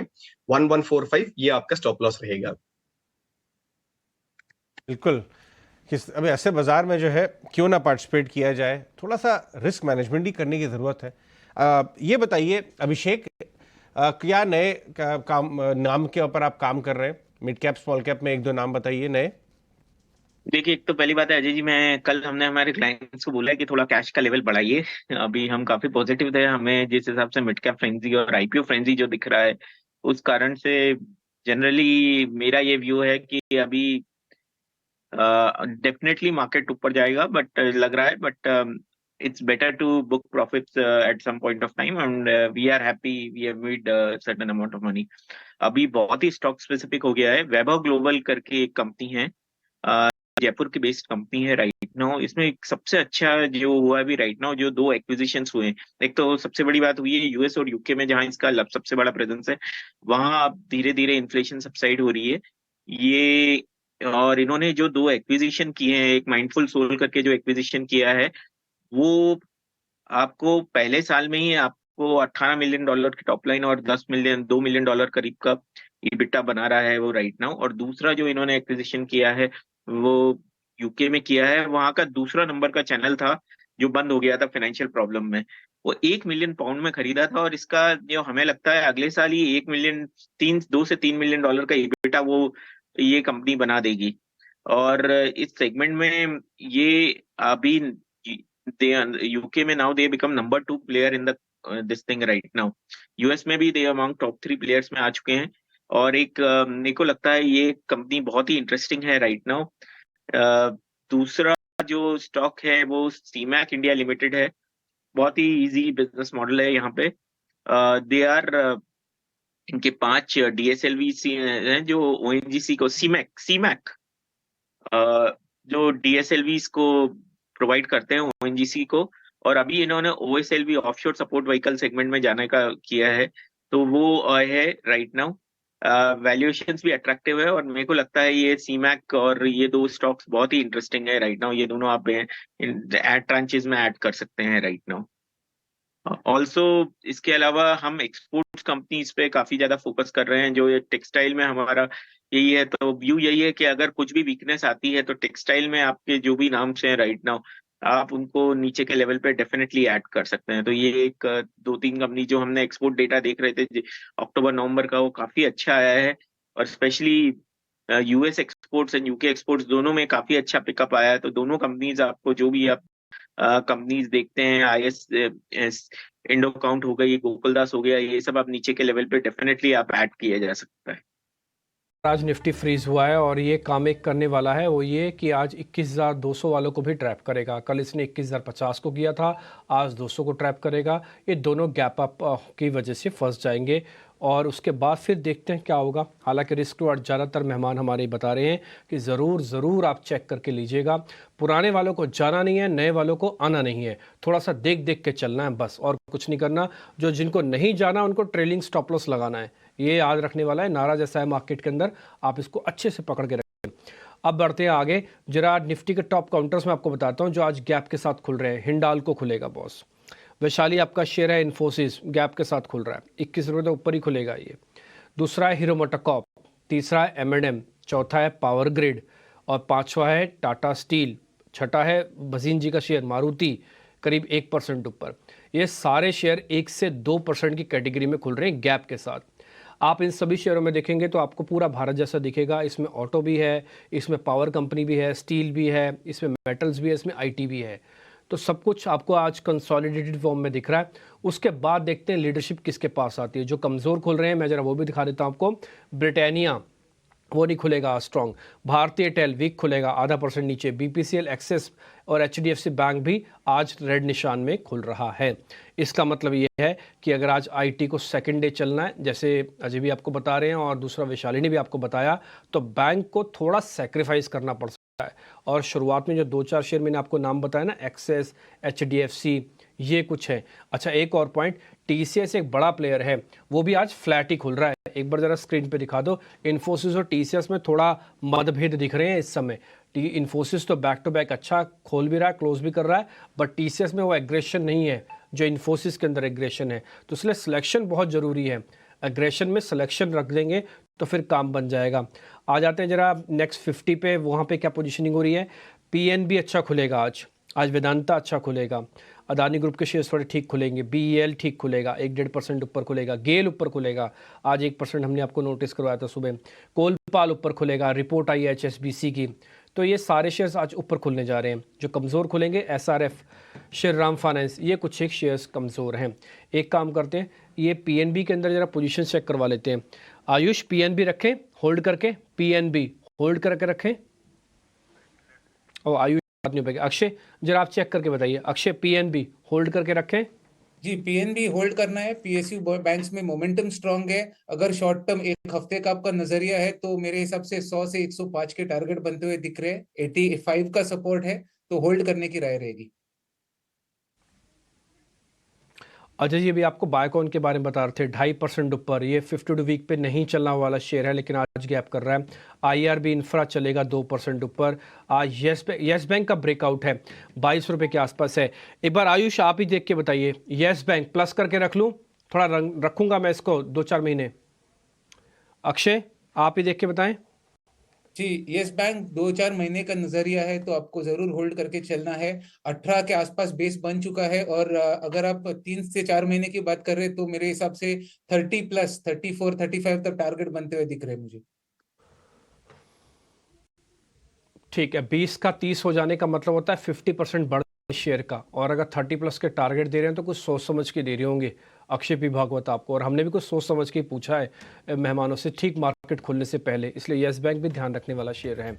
खैर आगे बढ़ते हैं, बाजार खुलने को बिल्कुल तैयार हो रहा है, 10 सेकंड बाद मार्केट खुल जाएगा। एडवांस डिक्लाइन कम से कम 1200 शेयरों का आना ही चाहिए। बड़े शेयरों में आज नोटिस होगा, टसल होगा बैंक वर्सेस IT। देखते हैं कौन बाजार को ऊपर और कौन नीचे करता है। 1421 शेयर बिल्कुल डॉट वैसे आए हैं, 200 शेयर करीब आपको डिक्लाइंस दिख रहे हैं। 110 पॉइंट का पहला टिक और 21,200 वाले ट्रैप। अब 21,200 वालों को सिर्फ यही है कि अगर इसके नीचे आएगा तो उनकी बात बनेगी, अदरवाइज नहीं तो आज दिन भर में 21,200 को मेंटेन रखने की निफ्टी कोशिश करेगा। 47,900 के ऊपर आज बैंक निफ्टी खुला है। बैंक निफ्टी में वो चाम अभी तो शुरुआत में नहीं दिख रहा, देखते हैं क्या होता है। हालांकि इसके फ्यूचर्स ऑलरेडी 350 पॉइंट के प्रीमियम के साथ 48,000 के ऊपर ही ट्रेड कर रहे हैं, बट स्पॉट में उतना दम नहीं था। देखते हैं कैसे होता है। देखिए निफ्टी ना 115 पॉइंट खुलने के बाद 78 पॉइंट हो गए, 50 पॉइंट नीचे आए एक झटके के अंदर। बस यही चीज का मैं आपको बार बार बोलता हूं कि आप करना रिस्क वर्ड जरूर चेक करना। ऐसा ना हो कि आप इस हवामान में चारों तरफ अच्छी खबरें आ रहे हैं उसमें फंस जाएं। जैसे आपको अजय भी सुबह बता रहे थे कि जरूरी नहीं है कि स्ट्रांग बुल रन के अंदर आपको ध्यान नहीं रखना है, ध्यान वहां पे तो ज्यादा रखना है, क्योंकि एक पैर फिसला नहीं, आप गिरे नहीं, कुछ वैसे ही होगा। तो आप जरा फटाफट से देख लेते हैं निफ्टी के टॉप गेनर्स कौन कौन से बाजार को आज ऊपर लेके जा रहे हैं। हिंडाल्को लेके जा रहे हैं इन्फोसिस 1% गैप के बाद खुलने के बाद अब करीब 2% हो गया, तो 38 रुपये ऊपर हो गया इन्फोसिस। आज मेरे को लग रहा है वैशाली का टारगेट आज ही हो जाएगा पूरा, एक बार स्क्रीन पे दिखाएंगे बाद में हम आपको। Hindalco, JSW steel, Tata steel, metals अच्छे चल रहे हैं। मेटल्स के क्वांटिटेटिव इफेक्ट पे हमको ट्रस्ट भी है, चलना भी चाहिए। हमने तो सेल भी आपको बताया था, आज सुबह जिंदल के बारे में अजय भी आपसे जिक्र कर रहे थे। इसके अलावा दूसरा जो आईटी का बड़ा प्लेयर है, हिम्मत दिखा के ऊपर आ रहा है, वो एचसीएल टेक है, ये 1% ऊपर है। इसके अलावा मेरे को पहले 10 शेयरों में, मतलब पहले 5-7 शेयरों में और कोई आईटी का शेयर नहीं दिख रहा। एक एलटीआई माइंट्री है, ये हमने आपको 2-4 दिन पहले नोटिस कराया था, 6000 का हो गया बॉस। उस दिन 5700 का था एलटीआई माइंट्री, हमने आपके सामने बोला इस सीरीज के अंदर ये 6000 का हो जाएगा। आपकी स्क्रीन पर दिखा रहे हैं 6000 रुपये का शेयर एलटीआई माइंट्री, तो ये क्लियर है आपकी स्क्रीन पर। जरा हीट मैप स्क्रीन पर जरा जल्दी से दिखाइए, फिर अजय आपको मेहमानों के पास लेके जाएंगे और वहाँ से फिर आपसे ट्रेडिंग कॉल्स ले लेंगे। हीट मैप में आप देखोगे तो आपको ऊपर मेटल्स के शेयर और थोड़ा आईटी का कॉम्बो दिखेगा। जीएसडब्ल्यू स्टील, हिंडाल्को मेटल्स के रिप्रेजेंटेटिव, जीएसडब्ल्यू स्टील भी है और इन्फोसिस आईटी का रिप्रेजेंटेटिव और एलटीआई माइंट्री भी है। नीचे जो देख पा रहे हैं आप एचडीएफसी लाइफ और पावर ग्रिड, ये कल भी था पावर ग्रिड लाल निशान में शुरुआत में। एचडीएफसी लाइफ कल की प्रॉफिट बुकिंग में शिकार हुआ था, आज गैप के साथ गैप डाउन कर रहा है, तो कुछ सिलेक्टिव शेयर्स के साथ आपको काम करना चाहिए। अजय जी हाँ, जहां गिरे उनके ऊपर नजर बना के रखिए। केफिन में ब्लॉक गिरा है, पीवीआर में ब्लॉक गिरा है, लेकिन मामला यह है कि मजबूती के साथ शुरुआत mid cap small cap index की हो रही है। लेकिन अक्षय भागवत की इस बात को ध्यान रखिएगा कि second half of the day में, क्योंकि 3 दिन की जबरदस्त तेजी है, थोड़ी प्रॉफिट बुकिंग आएगी और आनी चाहिए भी। घर लेके जो जाएंगे पैसा वही आपका है, एमटीएम गेंस का कोई मतलब नहीं है। इसलिए अक्षय भागवत के साथ ही ओपनिंग ट्रेड्स की शुरुआत करते हैं। अक्षय बताइए, पहला ओपनिंग ट्रेड। ओपनिंग ट्रेड में मैं रेकमेंड करूंगा टाटा मोटर्स को बाय करना। कल भी मैंने आपके दोपहर के शो में रेकमेंड करा था, तो मेरा मानना है कि जल्दी ब्रेकआउट, ट्रेडिंग वाला ब्रेकआउट आपको देखने को मिलेगा। 740 के टारगेट बना के चल रहा हूं मैं। सपोर्ट बेस है इसका करीबन 715, तो 710 के स्टॉप से बाय कीजिए। 740 750 आपके टारगेट बनेंगे। ओके, रत्नेश गोयल आपका ओपनिंग ट्रेड। एनएमडीसी में काफी अच्छा पैटर्न का ब्रेकआउट दे रहा है, तो मुझे लगता है एनएमडीसी में बिल्कुल लेना चाहिए। यहाँ पे 193 का स्टॉप लॉस रहेगा, ऊपर मुझे 202 रुपए तक के टारगेट दिखते हैं। ओके, अभिषेक जैन, पीएसयू पैक में आपके टॉप पिक्स क्या है? अभी पीएसयू पैक्स में सर मेरा व्यू तो यह है कि अभी एसबीआई सबसे अच्छी अपॉर्चुनिटी प्रे करता है राइट नाउ। अगर rather than buying anything everything, it's better to buy very selective base और बड़े प्लेयर्स के साथ रहें तो वो बेहतर रहेगा। तो एसबीआई समथिंग मेरे को लगता है कि it can be a very good bet going forward, और अभी रिलेटिवली अंडर परफॉर्म भी किया है, तो आई थिंक अच्छी अपॉर्चुनिटी है। रिस्क रिवॉर्ड रेशियो भी अच्छा है, बट एक चीज जो हम अभिषेक, एक क्विक व्यू, केफिन में 20% इक्विटी के सौदे गिरे हैं, 6% नीचे, इस भाव पे लेना चाहिए? आई वुड से थोड़ा सा ले सकते हैं बिकॉज मार्केट तेजी का है, but I am not that positive on the stock और दिस थिंग, बट थोड़ा सा अगर आप ले सकते हैं तो थोड़ा सा लीजिए, बट आई डोंट थिंक इसमें इससे ज्यादा कुछ बिकॉज अभी जब people are talking on NSDL IPO और न्यू अकाउंट्स वगैरह, एक जो सबसे बड़ा चेंज आएगा इंडस्ट्री में, जो आईपीओज आ रहे हैं, नए आईपीओज आ रहे हैं और नए, तो इसका इनको बेनिफिट मिलना चाहिए। और I think definitely it should do, it can be a tactical bet, अगर आपको देखना है तो देख सकते हैं sir, but I would avoid aggressive buying in this at this point of time. जबरदस्ती नहीं है, रोज आपको हर चीज पे हाथ मारना थोड़ा ना है। कुछ आप बताइए, आपका क्या ओपनिंग ट्रेड है इस समय? अजय, ओपनिंग ट्रेड के पहले एक अपडेट दे दें। कल हमने कोलगेट पामोलिव कोलपाल डिस्कस किया था, थोड़ी देर पहले डिम्पी भी उसका जिक्र कर रहे थे। 2425 के टारगेट से वो कल अचीव हुआ है। अब ऑलरेडी स्टॉक एक अच्छे से अप ट्रेंड में है, तो अब जो सेकंड टारगेट था 2475, इसके लिए अभी भी जो ट्रेडर्स हैं या इन्वेस्टर्स हैं इसमें एंट्री कर सकते हैं। स्टॉप लॉस जो है आपका अभी भी 2350 का लेके चलें, तो कल जो कॉल दिया था उस पर एक अपडेट। अब आज का जो मेरा ट्रेड है वो है रेल टेल के ऊपर। पूरे ही पैक में अच्छा खासा एक्शन है। थोड़ी देर पहले मैं 305 के और 310 के 2 टारगेट्स के साथ देने वाला था, अब ऑलरेडी 306 हो चुका है, तो मेरे ख्याल से यहाँ पे 310 के टारगेट के लिए प्ले करें। स्टॉप लॉस को थोड़ा ऊपर करके 330 के पास ले लें, 303 के पास ले ले रादर। तो RailTel is the pick right now. 310 का टारगेट नियर टर्म और 303 का स्टॉप लॉस। इन्फोसिस शानदार बेस्ट परफॉर्मिंग इंडेक्स का गेनर बन चुका है। रेलटेल एक पीएसयू का पैक है, वहां पे फ्लेवर है।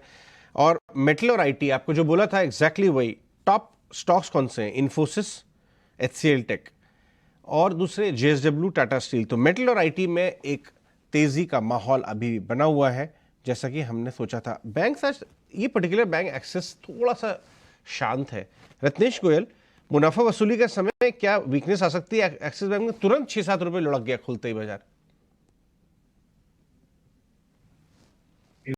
एक्सिस बैंक में देखेंगे थोड़ा सा ब्लॉक होने के कारण से थोड़ा सा इसमें सप्लाई आ रहा ऊपर में, पर अभी इस तरह की वीकनेस नहीं है इसमें। मुझे ऐसा लगता है कि कहीं पे भी 1100 से 1090 के आसपास में मिलता है तो वहाँ पे एक अच्छा सपोर्ट लेगा। उसके नीचे मुझे नहीं दिखता, तो वहाँ पे रुक जाना चाहिए।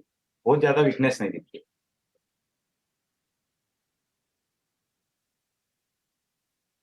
एक थोड़ी सी 300 रुपये वाली में एक पुट है, मैं जरा नोटिस कराता हूँ। अक्षय पी भागवत आप खोल लीजिए और डायरेक्टर साहब आप सुन लीजिए, अगर आपके पास हो तो जरा दिखा भी दीजिएगा स्क्रीन पे लाइव। 48,000 की पुट 20 तारीख वाली, 20 तारीख को एक्सपायरी होगी अगली बार बैंक निफ्टी की वीकली बेसिस पर। तो 20 दिसंबर की 48,000 की पुट जो इसकी कीमत 325 रुपये के आसपास आ रही है। एक बार जरा ये दिखाएं, ये फर्स्ट साइन दे रही है कि इस पुट को थोड़ा चल जाना चाहिए। अक्षय पी भागवत, मैं थोड़ा हेज करना चाहता हूँ अपनी सारी पोजीशंस को, या मैं सीधा नेकेड भी ले सकता हूँ इस पुट को। क्या मैं ले लूँ?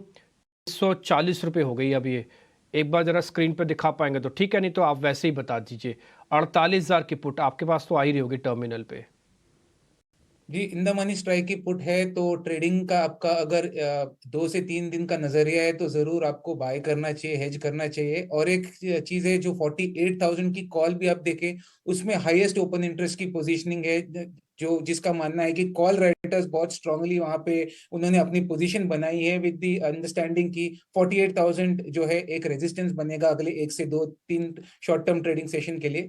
हल्का सा प्रॉफिट बुकिंग हो सकता है।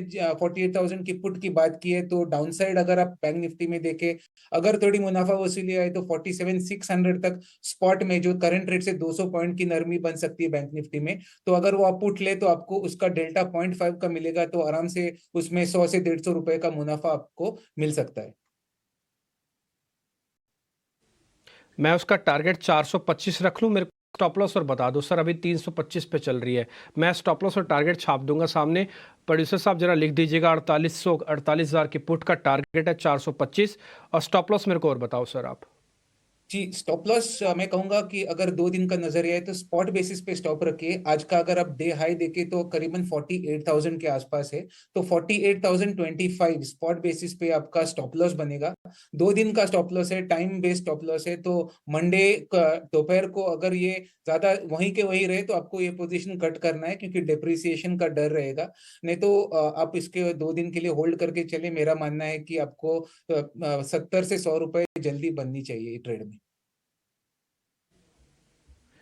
ठीक है, 100 रुपये बन जाएंगे। मैं आपके हिसाब से 1:1 कर देता हूँ इसको। मैं सर 100 रुपये नीचे का स्टॉप लॉस दे देता हूँ। आप इसमें 220 रुपये का स्टॉप लॉस डाल दो, 420 रुपये का टारगेट डाल दो, 320 रुपये में प्लस करनी है। 1:1 रेशो का आपको समझ में आता हो तो लीजिएगा, नहीं तो छोड़ दीजिएगा। वैसे तो 1:2 होना चाहिए, क्योंकि इंट्राडे ही ट्रेड हम आपको बता रहे हैं, इसलिए आप इसको 100 रुपया ऊपर नीचे डाल के इस कॉल पुट को ले सकते हैं, जो कि 48,000 रुपये की है इस समय। खैर आगे बढ़े। और 50 पॉइंट करीब खो दिए हैं ऊपर से निफ्टी ने, और बैंक निफ्टी भी इस समय करीब 100 पॉइंट ही बढ़त के साथ अभी ट्रेड कर रहा है। सेलेक्टिव रहिएगा, अच्छे शेयर्स आपको मिल जाएंगे, वही आप पकड़िएगा मार्केट के अंदर, नहीं तो थोड़ा बहुत आपको छोड़ना पड़ेगा। आगे बढ़ते हैं और आज कुछ और शेयर्स भी देख लेते हैं जहाँ पे मार्केट के अंदर शुरुआती मोमेंटम देखने को मिल रहा है। अगर आप उसमें देखेंगे, एक जेएम फाइनेंशियल्स कंपनी है, 92 रुपीज़ का शेयर चल रहा है। जेएम फाइनेंशियल्स 92 का शेयर है। एक बार कुछ आप इसको चेक करेंगे। डीपी जेएम फाइनेंशियल पे व्यू दूं उसके पहले एक क्विक अपडेट दे दूं। कल आपको ध्यान होगा आपने मुझसे एक कॉल पूछा था बजाज फाइनेंस का कि इसमें हम कॉल ऑप्शन के द्वारा ट्रेड करें क्या, बिकॉज अच्छी शॉर्ट कवरिंग रैली थी। तब हमने यही डिस्कस की 7,500 का कॉल जो करीब 130 के आसपास चल रहा था, 165 और 180 के टारगेट्स के लिए बाय करें। क्वांटिटी छोटी रखें बिकॉज 7,500 के आसपास टेक्निकल रेजिस्टेंस भी है 50 डे मूविंग एवरेज का, और कॉल ऑप्शन बेस भी अच्छा खासा है। तो कल ही इसने 169 का हाई मारा था। सो आई होप जिन भी व्यूअर्स ने वो सुन के पोजीशन ली हो, उन्होंने मुनाफा वसूली की हो, नहीं की हो, तो अभी भी एटलीस्ट 135 का जो ट्रेलिंग स्टॉप लॉस है वो लेके चलें। अगर स्टॉक यहाँ से नीचे भी आता है तो भी प्रॉफिट में एग्जिट करेंगे। सो बजाज फाइनेंस का कॉल जो आपने हमसे पूछा था, उसके बारे में जो डिस्कशन हुआ था, that's just turned out to be a profitable trade. So that is on Bajaj Finance. अब आप पूछ रहे हैं जेएम फाइनेंशियल के बारे में। बिल्कुल देखिए, पूरे पैक में ही अच्छा खासा मूव है। हालांकि ये एक स्टॉक है जो इतना डिस्कस नहीं भी होता है, for quite right reasons, not been such a big money spinner for investors. Near term इसका जो ट्रेंड है ये पॉजिटिव है, एक पॉजिटिव क्रॉसओवर भी देखने मिल रहा है, लेकिन वॉल्यूम्स थोड़े से टेपर ऑफ हो रहे हैं और 92 से 94 का एक रेजिस्टेंस बैंड है। मेरे हिसाब से यहाँ पे फ्रेश पोजीशन ना लें। जिनकी एग्जिस्टिंग पोजीशन हो वो 90 का स्टॉप लॉस रादर 90 का ट्रेलिंग स्टॉप लॉस लेके इसमें बने रहें। थोड़ा सा नीचे आता है तो एग्जिट कर जाए। फ्रेश पोजीशन हम देखेंगे जब ये स्टॉक 94 के रेजिस्टेंस बैंड को क्रॉस करेगा। इंटरेस्टिंग। जेएम फाइनेंशियल सबसे ज्यादा अंडर परफॉर्मिंग एनबीएफसी स्टॉक है, ये समझ लीजिए आप। काफी कुछ ट्राई कर रहे हैं ये लोग, लेकिन अभी तक नंबर्स में आया नहीं है। इनफैक्ट विशाल कंपनी को चैनल पे भी लेके आए थे हम कुछ दिन पहले, लेकिन शायद अब रिवर्सल आ सकता है। अंडर परफॉर्मिंग एनबीएफसीज, आपको क्या बोला था उस दिन, मैंने ट्वीट भी किया था, अंडर परफॉर्मिंग एनबीएफसीज पर नजर रखिए। डाउनसाइड रिस्क है कम, अपसाइड ओपन है। पिरामल, सुबह से हम डिस्कस कर रहे हैं स्टॉक को, 3% हायर 275 का भाव हो गया है।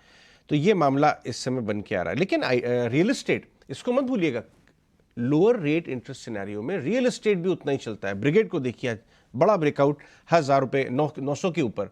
अभिषेक जैन, ब्रिगेड पे क्या व्यू या कोई रियल एस्टेट स्टॉक जो आपको सस्ता लगता हो उस समय?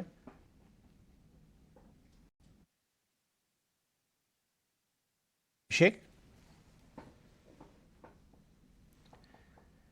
ओके, अभिषेक शायद इस समय थोड़ा सा बिजी हैं, कोई बात नहीं। रत्नेश गोयल से ले लेते हैं। रत्नेश, ब्रिगेड का जो ब्रेकआउट नजर आ रहा है उस पर क्या व्यू, और कोई और टॉपिक आपका रियल एस्टेट स्पेस में से?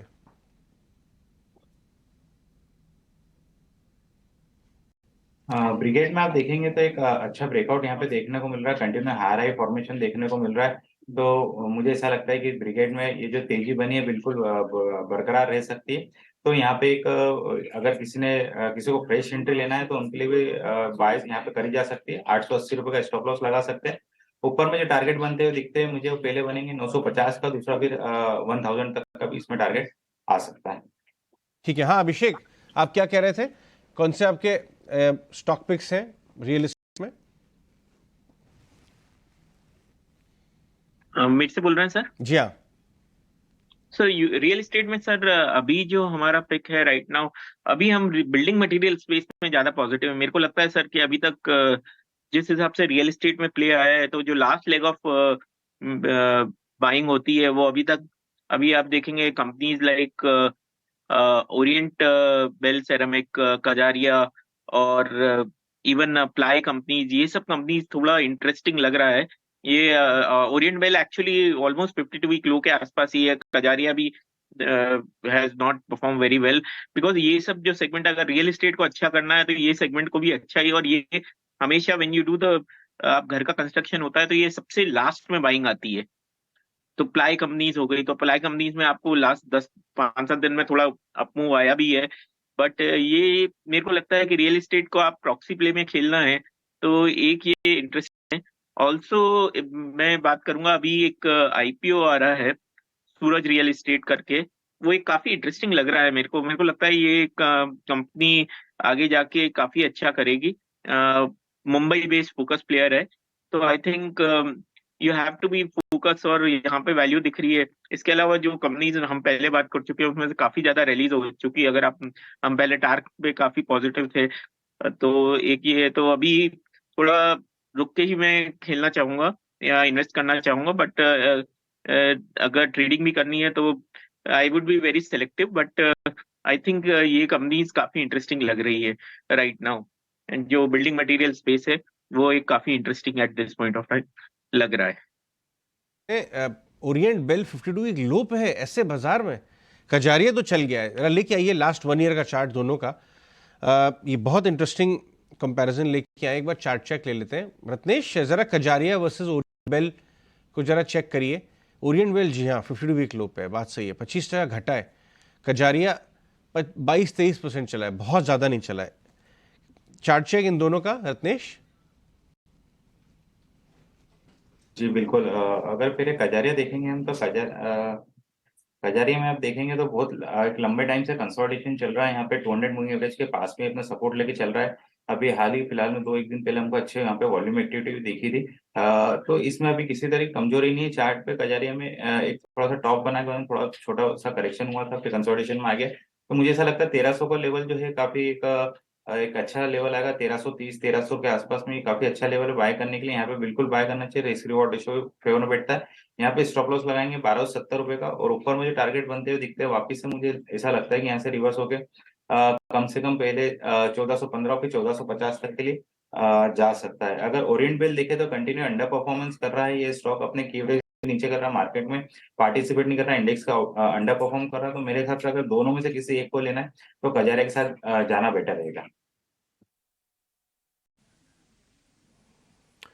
ठीक है, कजारिया कह रहे हैं कि आप बेटर रहेगा इसके साथ जाना, और ये शेयर थोड़ा चल भी रहा है और अच्छे वॉल्यूम भी हैं ऑलरेडी। खैर मैं आपको फिर से इंडाइसिस नोटिस करा देता हूँ। आप देखेंगे तो निफ्टी बैंक सिर्फ 60 पॉइंट रह गए और इसने अपनी सारी बढ़त को धीरे धीरे करके खो दी है। निफ्टी तो इस समय 70 पॉइंट है, तो बैंक निफ्टी धीरे धीरे करके नीचे आ रहा है। और इसमें एक चीज़ हमने आपको सुबह नोटिस करी थी कि आईटी और बैंक की ना आपस में थोड़ी सी लड़ाई रहेगी आज। ये दोनों को आप बहुत देर तक एक साथ नहीं चला सकते। ये क्या है ना, दोनों आग और पानी जैसे हैं, आप बहुत देर तक एक साथ नहीं रख पाओगे इनको। हो क्या रहा है कि आईटी इंडेक्स डेज हाई पे खड़ा है, सेकंड डे है ये, तो कन्विक्शन दिलवा रहा है, लेकिन जहाँ पे कन्विक्शन लूज हो रहा है वो थोड़ा बैंक के अंदर हो रहा है। एक कॉल अभी हमने आपको 4800 की पुट दिलवाई थी, आप उससे ना बाहर आ जाओ, उसमें ना एक्शन नहीं हो रहा, आप रेट टू कटोगे, कोई प्रॉफिट लॉस आपको नहीं होगा इसके अंदर बाहर आ जाओ, क्योंकि ये करीब 100 पॉइंट टूटने पर भी ना उस पुट के रेट नहीं बढ़ रहे हैं। तो आपको मैंने क्योंकि स्क्रीन पे लगा रखे इसलिए मैं बता रहा हूँ, आप उससे बाहर आ जाओ। मैंने ही आपको उस पुट के रेट दिलवाए थे और मैं ही उस पुट के बारे में आपको बता रहा हूँ कि एक बार आप उससे बाहर आ जाओ। अक्षय जी बाहर आ जाए ना उस पुट से, चल तो रही नहीं है वो, मज़ा तो आ नहीं रहा है वो जबकि बैंक निफ्टी टूटा उसके बावजूद भी रेट नहीं आए ऊपर के, बाहर आ जाए उस पुट से। डे ट्रेडिंग के लिए रख सकते हैं क्योंकि वो इन द मनी है, इसलिए वो ज्यादा अभी फिलहाल थोड़ा फ्लक्चुएट हो रहा है, ज्यादा टूट नहीं पा रहा है। पर आपको डे ट्रेडिंग में मेरे हिसाब से कम 40-50 पॉइंट बन जाएंगे मिनिमम। कैरी फॉरवर्ड कनेक्ट करेंगे तो भी मेरा मानना है कि थोड़ा करेक्शन में पैसा बन सकता है उसमें।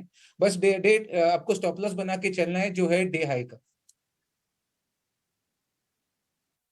ठीक है, डे हाई बैंक निफ्टी का फिर एक स्टॉप लॉस रखो। अगर आपको अक्षय भागवत कह रहे हैं रुकना है तो फिर रुक जाओ। मेरे को तो उसके अंदर मोमेंटम नहीं दिखा, इसलिए मेरी तरफ से तो ना है, लेकिन अक्षय जी की तरफ से वो हाँ है। 48,000 की पुट आपको बैंक निफ्टी का डे हाई बनाना है, और ये वैसे हमने कैलकुलेट कर रखे हैं आपके लिए स्टॉप लॉस टारगेट। आप अगर आप चाहें तो ऑप्शंस के हिसाब से देख भी सकते हैं। 310-315 के आसपास अभी भी चल रही है। खैर आगे बढ़े एक शेयर पे। आज हमने आपको गेल दिया था, करीब 2.5 रुपये ऊपर आके गेल इस समय ट्रेड कर रहा है, 148 का हो गया है। क्या इसको सीरीज के एंड तक रखें? एक बार आप चेक करेंगे खुश, गेल को सीरीज के एंड तक रखेंगे, हमारा टारगेट 155 है। डिम्पी आज ही नहीं, आई थिंक आप काफी समय से इस स्टॉक के बारे में डिस्कशन कर रहे हैं, चर्चा करते आ रहे हैं, एंड क्वाइट राइटली सो। मुझे ध्यान है कल भी हमने इसका डिस्कशन किया था जब करीब 141 के आसपास चल रहा था, और आपने यही कहा था कि 150 के टारगेट के लिए इसको सीरीज के लिए रखें क्या, और मेरा जवाब हाँ था। मेरा जो इंटरिम टारगेट था, इसका जो पहला टारगेट था वो 145 का था, दूसरा टारगेट 150 का था, तो वो बिल्कुल कल ही अचीव हुआ है। आज भी स्टॉक एक अच्छे अपट्रेंड में है। अब मुझे लग रहा है थोड़ा रेजिस्टेंस के पास जा रहा है, बट मोमेंटम है तो बिल्कुल होल्ड करके चले। हम प्रॉफिट बुक करके जल्दी एग्जिट नहीं करेंगे। स्टॉक अगर थोड़ा डिप होगा तो ट्रेलिंग स्टॉप लॉस में निकलेंगे। So that's the strategy that I will adopt. तो यहाँ पे जिन्होंने 140 या नीचे के लेवल्स पे लिया हो, अब बिल्कुल अपना ट्रेलिंग स्टॉप लॉस बना दे करीब 145 के आसपास और होल्ड करके चले। देखिए 150 तो बहुत ही करीब है, अब I don't think that will really matter as much. The next level to look for in this is 154, तो बिल्कुल होल्ड करके चले। राइट अभिषेक जैन, ये एक स्टॉक की भयंकर पिटाई हुई है। आज सुबह वैशाली पीआई पे बोल के गई थी कि थोड़ा सा समय इसका ये बाय जोन में आ रहा है, आज 25 रुपये ऊपर है। 2-3 दिन की सॉलिड पिटाई के बाद क्या आप इसे खरीदेंगे, या वाकई इनका बिजनेस मॉडल इस समय दिक्कत में आ गया है? जो न्यूज आया था वो इनका एक प्रोडक्ट को जो चाइनीज कंपनी है वहां पे लॉन्च किया था और उसके बाद स्टॉक में कम से कम 15% करीब की पिटाई हुई थी। आई डोंट थिंक सो कि अगर इसमें शॉर्ट टर्म में स्टॉक महंगा है, बट ये क्वालिटी स्टॉक है और I think there are some people who are interested in buying stock at some point of time. तो और हमारा जो व्यू है सर, आप जब मैं बात कर रहा था राइट नाउ, मेरे को एग्री केम स्पेस में वी आर क्वाइट पॉजिटिव। हम डूइंग बॉटम अप, ये रिलेटिवली अगर जब भी रिकवरी आएगी तो ये आपको ये स्टॉक लास्ट एक साल में रिलेटिवली बहुत बड़ा आउट परफॉर्मर रहा है। और अभी जो रिसेंट फॉल आया है, आई थिंक इन्वेस्टर्स को अगर व्यू ये आप स्टॉक अगर आप एग्रेसिव इन्वेस्टर्स हैं तो थोड़ा बहुत ले सकते हैं। I think it can be a good buying opportunity for the investors. मेरे को वैल्यूएशंस में थोड़ा महंगा लगता है, बट एक डेफिनेटली अपॉर्चुनिटी आप देख सकते हैं। 3300 रुपए करीब का आप स्टॉप लॉस भी बना सकते हैं अगर आप उसमें आप ट्रेडिंग बेट खेलना चाहें तो right now. But I think that's a call which you have to take it, be very selective right now. हमने UPL we have recommended around 540 और आपके चैनल पे मैंने चंबल फर्टिलाइजर 270 पे किया था। वो स्टॉक्स मेरे को वैल्यूएशन में मैं ऑलवेज रिलेटिवली ये स्टॉक्स ने रिलेटिवली आउट परफॉर्म किया है और वही मैं यानी कि हमारा व्यू यही है, we understand buying companies where the value is there. It may take time, but you will make alpha returns in those investing in those companies जब साइकिल काम नहीं कर रहा है राइट नाउ। जैसे मैं यूरिया प्राइसेस का मैं देख रहा था और DAP prices quarter on quarter 35% बढ़े हैं। अगर आप देखेंगे इसका डीएपी प्राइसेस वगैरह, Chambal one of the large player है राइट नाउ। ग्लाइसोफेस के प्राइसेस अभी बढ़ने चालू हो गए हैं राइट नाउ। तो आई थिंक आप वही कंपनीज में आप इन्वेस्टमेंट करके देखिए तो आपको एक अच्छी अपॉर्चुनिटी मिल सकती है सर। बढ़िया बात बोली आपने कि चंबल में देखिए, यूपीएल में देखिए वैल्यूएशन सपोर्ट और नियर टर्म ट्रिगर।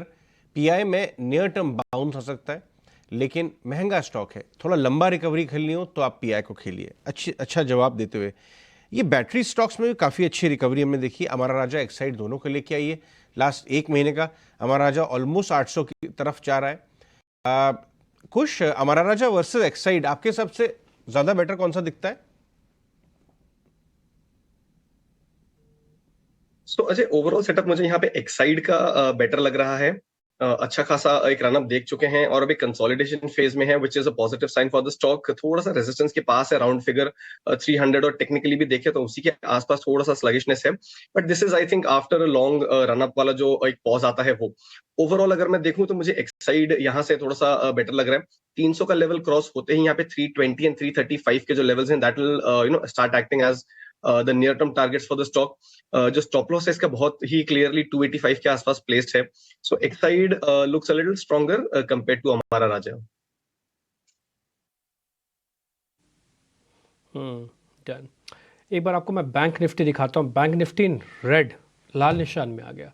यही बस आज मैं सुबह आपको नोटिस करवाना चाह रहा था कि आप ऐसा नहीं है कि बाजार चलेगा नहीं और ऐसा नहीं है कि बाजार नीचे नहीं आएगा। थोड़ा ध्यान रखना है, आपको ये पकड़ लेना है कि किस में ज़्यादा एग्रेशन है। अब आप निफ्टी बैंक तो देख रहे हो 17 पॉइंट नीचे, अभी ये 30 पॉइंट भी नीचे चला गया था। एक बार आप आईटी दिखाओगे, निफ्टी आईटी, वो नहीं टूट रहा। तो जो आईटी और बैंक का दोनों का पैरेलल चलना होता है ना बाजार में, एक्स्ट्राऑर्डिनरी कंडीशंस में चलता है। आप देखो 1 पॉइंट का भी डिप नहीं आया आईटी के अंदर तो, लेकिन बैंक निफ्टी ऊपर से 200 पॉइंट खाली कर चुका है अपने आप को। और आपने शुरुआत में अजय ने आपको बताया भी था कि देखो एक्सिस बैंक एकदम से नीचे गया। उस समय ना एक्सेस पे मेरा उतना ट्रस्ट नहीं आ रहा था। मैंने आज विशाली की जब दोनों कॉल्स आई थी, मैंने विशाली से पूछा, विशाली आज आपने बड़ा खतरनाक काम किया है, आपने इन्फोसिस भी दिया है और आपने कोटक भी दिया है। मैं दोनों का हाल आपको दिखाता हूँ। इन्फोसिस डे हाई पे खड़ा है और कोटक डे लो पे खड़ा है, तो ये दोनों एक साथ चलना थोड़ा मुश्किल था। इन्फोसिस दिखाइए डे हाई, अब जरा कोटक दिखाइए, विशाली की कॉल को जरा कोटक वाली कॉल दिखाइए, डेज लो। ये डाइवर्जन है ना, ये मार्केट के अंदर दिखेगा। और अक्षय पी भागवत मैं आपको थैंक यू बोलूँगा। देखो यही फ़र्क होता है एक एनालिस्ट में और एक जर्नलिस्ट में। हम तो जर्नलिस्ट हैं, हम चीज़ पकड़ सकते हैं, लेकिन आपने कितनी ब्यूटीफुली तरीके से बताया कि नहीं उस पुट के साथ बने रहो। मेरे को तो डर लग गया, मेरे को लगा चल नहीं रही, क्यों इस पुट के अपन पैसा कमाएं, लेकिन आपने हमारा कॉन्फिडेंस को हाई किया और उस पुट से पैसा बना। आज उसकी कीमत, अभी इसकी कीमत मैं जो सामने देख पा रहा हूँ 370 रुपये है। ऑलरेडी 50 पॉइंट आप अंदर कर चुके हो, जो अक्षय भी भागवत ने भी आपको थोड़ी देर पहले बताया था। ये बैंक निफ्टी के नीचे आने पर हमने आपको 48,000 के पुट के बारे में जिक्र किया था। सेलेक्टिव रहिए, अच्छे से ET Now स्वदेश को देखिए, टेक्निकली इनसाइड सब कुछ हम आपके सामने रखेंगे और कोशिश करेंगे बेहतर से बेहतर ट्रेड आपके लिए लेके आएँ। खैर आगे बढ़ते हैं। एक जरा सौदा मेरे को और पता करना है, अभी निफ्टी नहीं आएगा नीचे बिकॉज ऑफ IT। एक फैक्ट नाम की कंपनी है, फैक्ट इतना चला हुआ शेयर है, ना जाने कौन है जो इसको अभी भी खरीद रहा है। एक बार जरा फैक्ट दिखाएंगे स्क्रीन पर, और इसका साल का हाई भी दिखाना, साल का हाई भी। और अभिषेक जैन, मैं आपसे जरा पता करता हूँ, अभिषेक जी अगर मैं आपको एक राइडर दे दूं कि आप फैक्ट को खरीद लो, फर्टिलाइजर एंड केमिकल ट्रेवलकोर को, तो आप इसको खरीदोगे? मैं तो जैसे 206% का गेन देखता हूँ ना एक साल का, मेरे से तो हाथ ही नहीं डाला जाएगा बॉस। सर मैं आपको सुबह भी बोला हूँ कि मार्केट में हमने कल हमारे क्लाइंट्स को बोला है कि एक आप ये टाइम कीजिए कि थोड़ा प्रॉफिट बुक कीजिए, और मैं बहुत ही सेलेक्टिव हूँ मार्केट में eight this point of time. मेरे को लगता है जिस हिसाब से IPO फ्रेंजी चल रहा है वो definitely market at least short term में टॉपिंग आउट का अपॉर्चुनिटी है।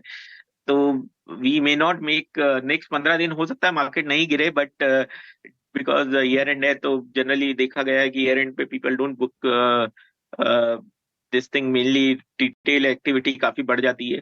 तो हो सकता है मार्केट में आपको नहीं मिले, मिड कैप स्मॉल कैप चले, बट डेफिनेटली ये स्टॉक्स अभी जो थीम लोगों चल रहा है राइट नाउ कि मोदी जी वापस आएंगे तो डाइवर्समेंट थीम चलेगी, उसके कारण से लॉट ऑफ कंपनीज ये जैसे फैक्ट हो गई और दूसरी कंपनीज हैं वो काफी ज्यादा चलने लग गई है राइट नाउ। तो आई would avoid sir, I will definitely avoid any aggressive position in the market right now.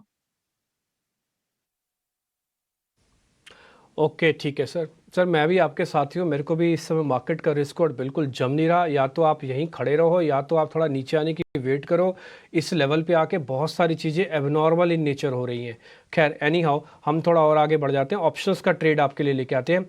Amol Athawale हमारे साथ जुड़ते हैं, आज भी जुड़ रहे हैं, आइए करते हैं उनका स्वागत।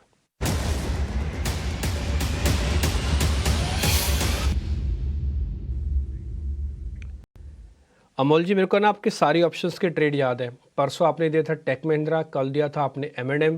तो M&M की जरा हिस्ट्री बता दीजिए, कल आपकी इस कॉल का क्या हुआ, और फिर आज की कॉल भी दीजिए।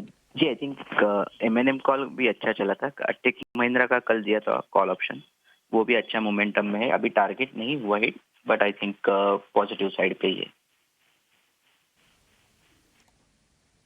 ओके ठीक है सर, फिर आज का ट्रेड क्या है सर, उसके लिए बधाई आपको।